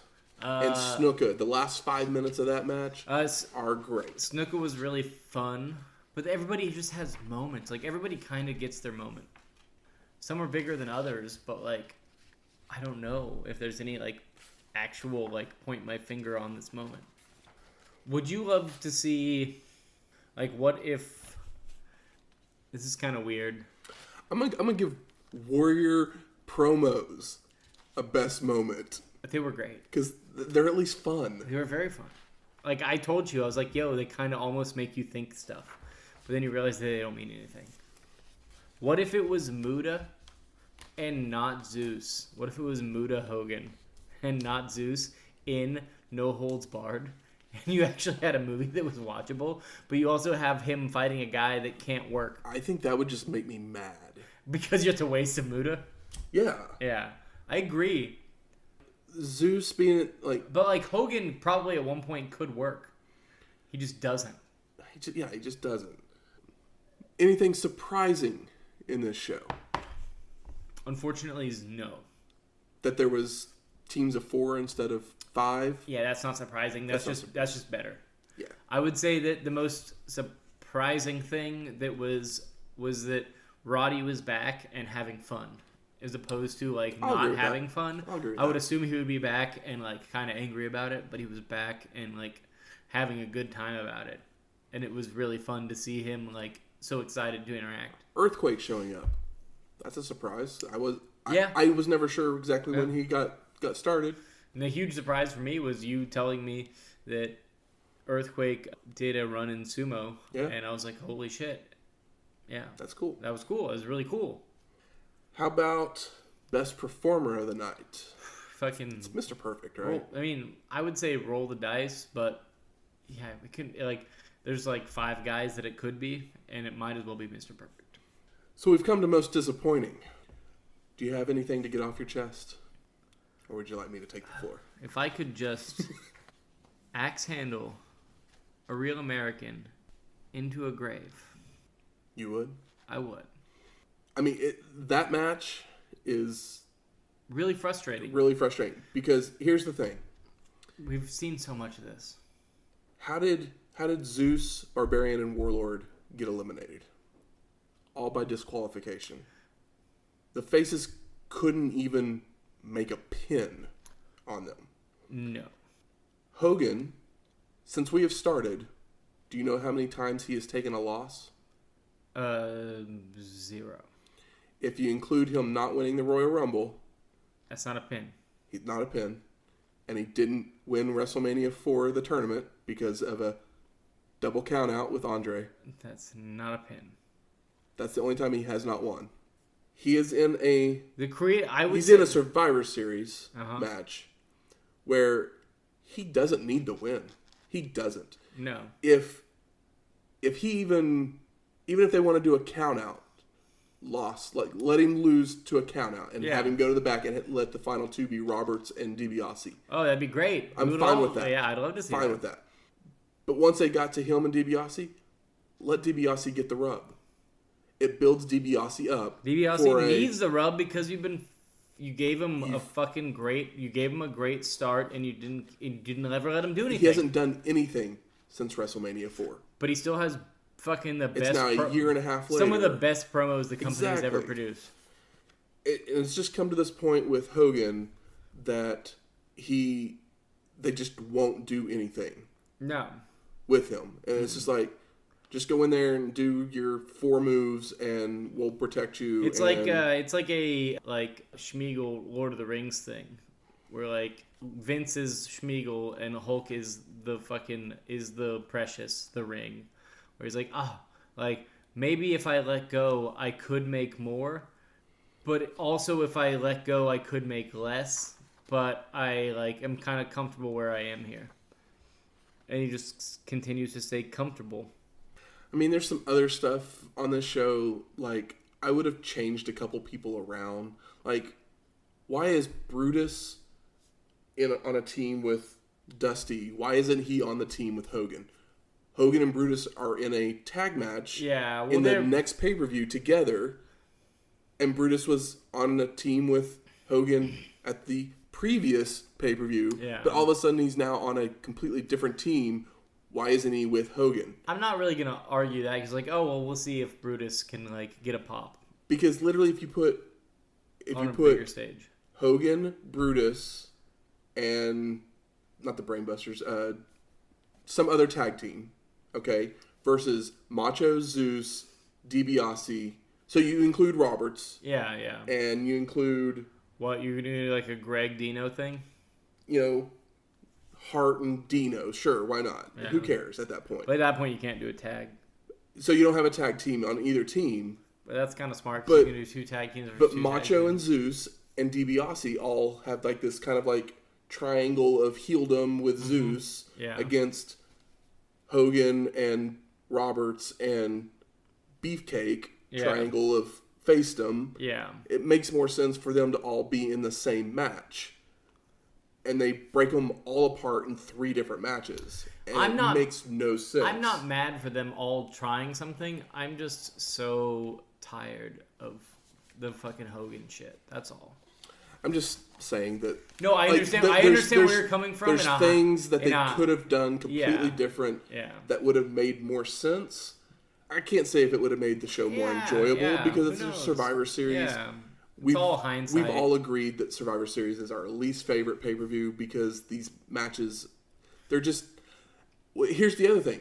So, most times Survivor Series continues storylines. Mm-hmm. But literally, a lot of these stories are... Continued. No, they don't continue. Like, you would expect Piper and Rude to continue, correct? Well, I mean, that's the whole point. That's the last time that they're in a match together.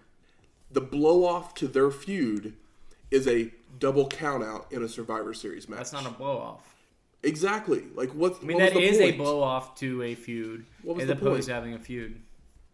Ultimate Warrior and Andre technically were in a feud. Yeah, but Andre's... I mean, Andre, I get why they made this the blow-off, but still, it's like, what's the point there? It's little things like that. Yeah. Like, literally, I think the only 2 feuds that go forward from this show is Hogan and Zeus, which ends at the next pay-per-view, which is the No Holds Barred movie pay-per-view. Hashtag cuz movie. And of all the stories, Garvin and Valentine. Oh, yeesh. That's the only ones. The least 2 sold action figures. Exactly. So it's just like, oh, shit. What was Survivor Series for? If you're not going to build any storylines or have anything coming out of it, what was the point of it? I mean, maybe they had more, but it changes a lot. I try to give them benefit of the doubt, but when it comes down to it, I cannot suggest this show, Matthew. No, I can't. And obviously you cannot as well. You're a little bit more upset about it than I am. This show is a tick better than Bunkhouse Stampede. It's my second least favorite show. Oh, damn. That we've covered. Oh, damn.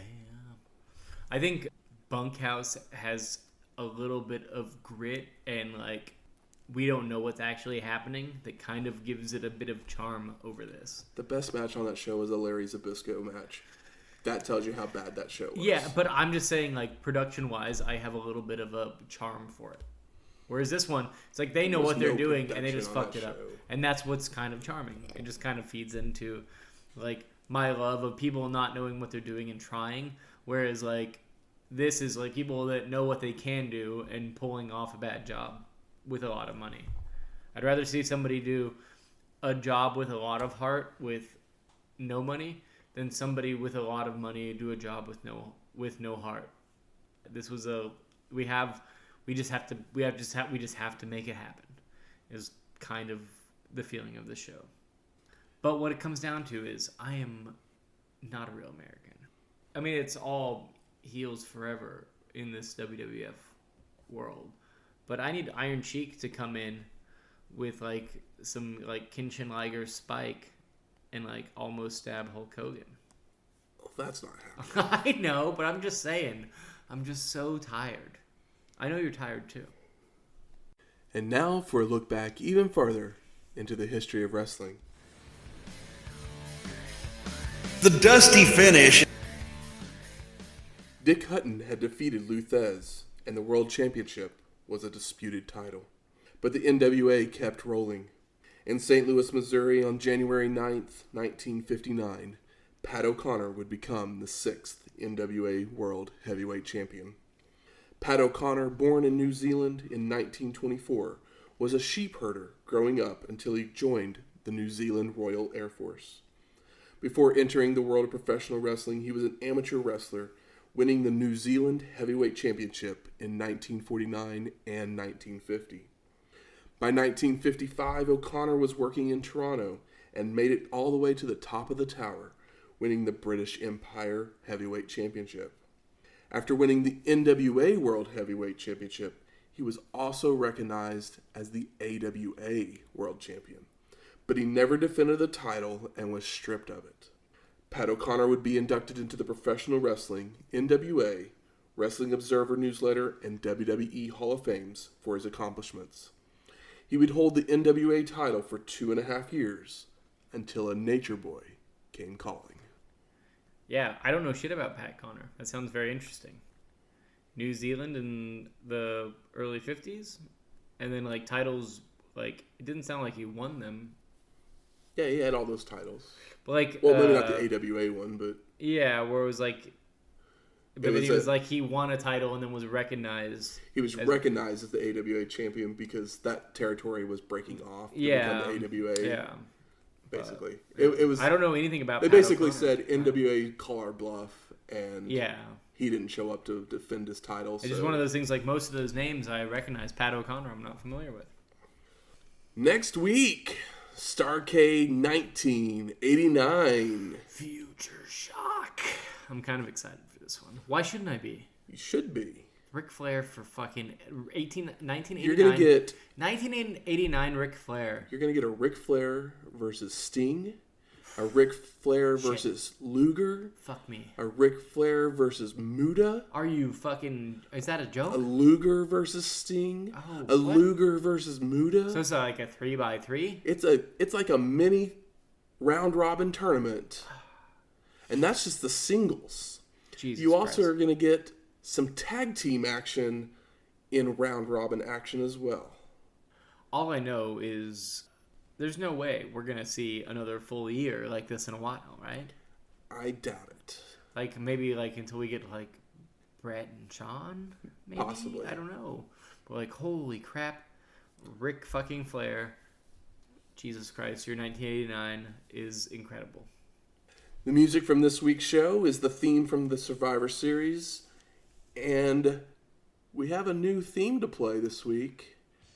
Because Ultimate Warrior was our champion in the final match. I don't even know what his theme sounds like because my brain is just full of Real Americans. And that song is called Unstable, and it was written by Jim Johnston, the WWF music guy. Yeah, Unstable is a pretty good name for that. If you like the show, you can always rate and review us on iTunes, Stitcher, Google Play, or wherever you find your podcasts at. You can always email us at wrestlinghistoryx@gmail.com if you have any questions, comments, concerns, or just want to talk to us about anything and everything. You can also find us on Twitter at WrestlingHistoX. That's Wrestling HISTOX.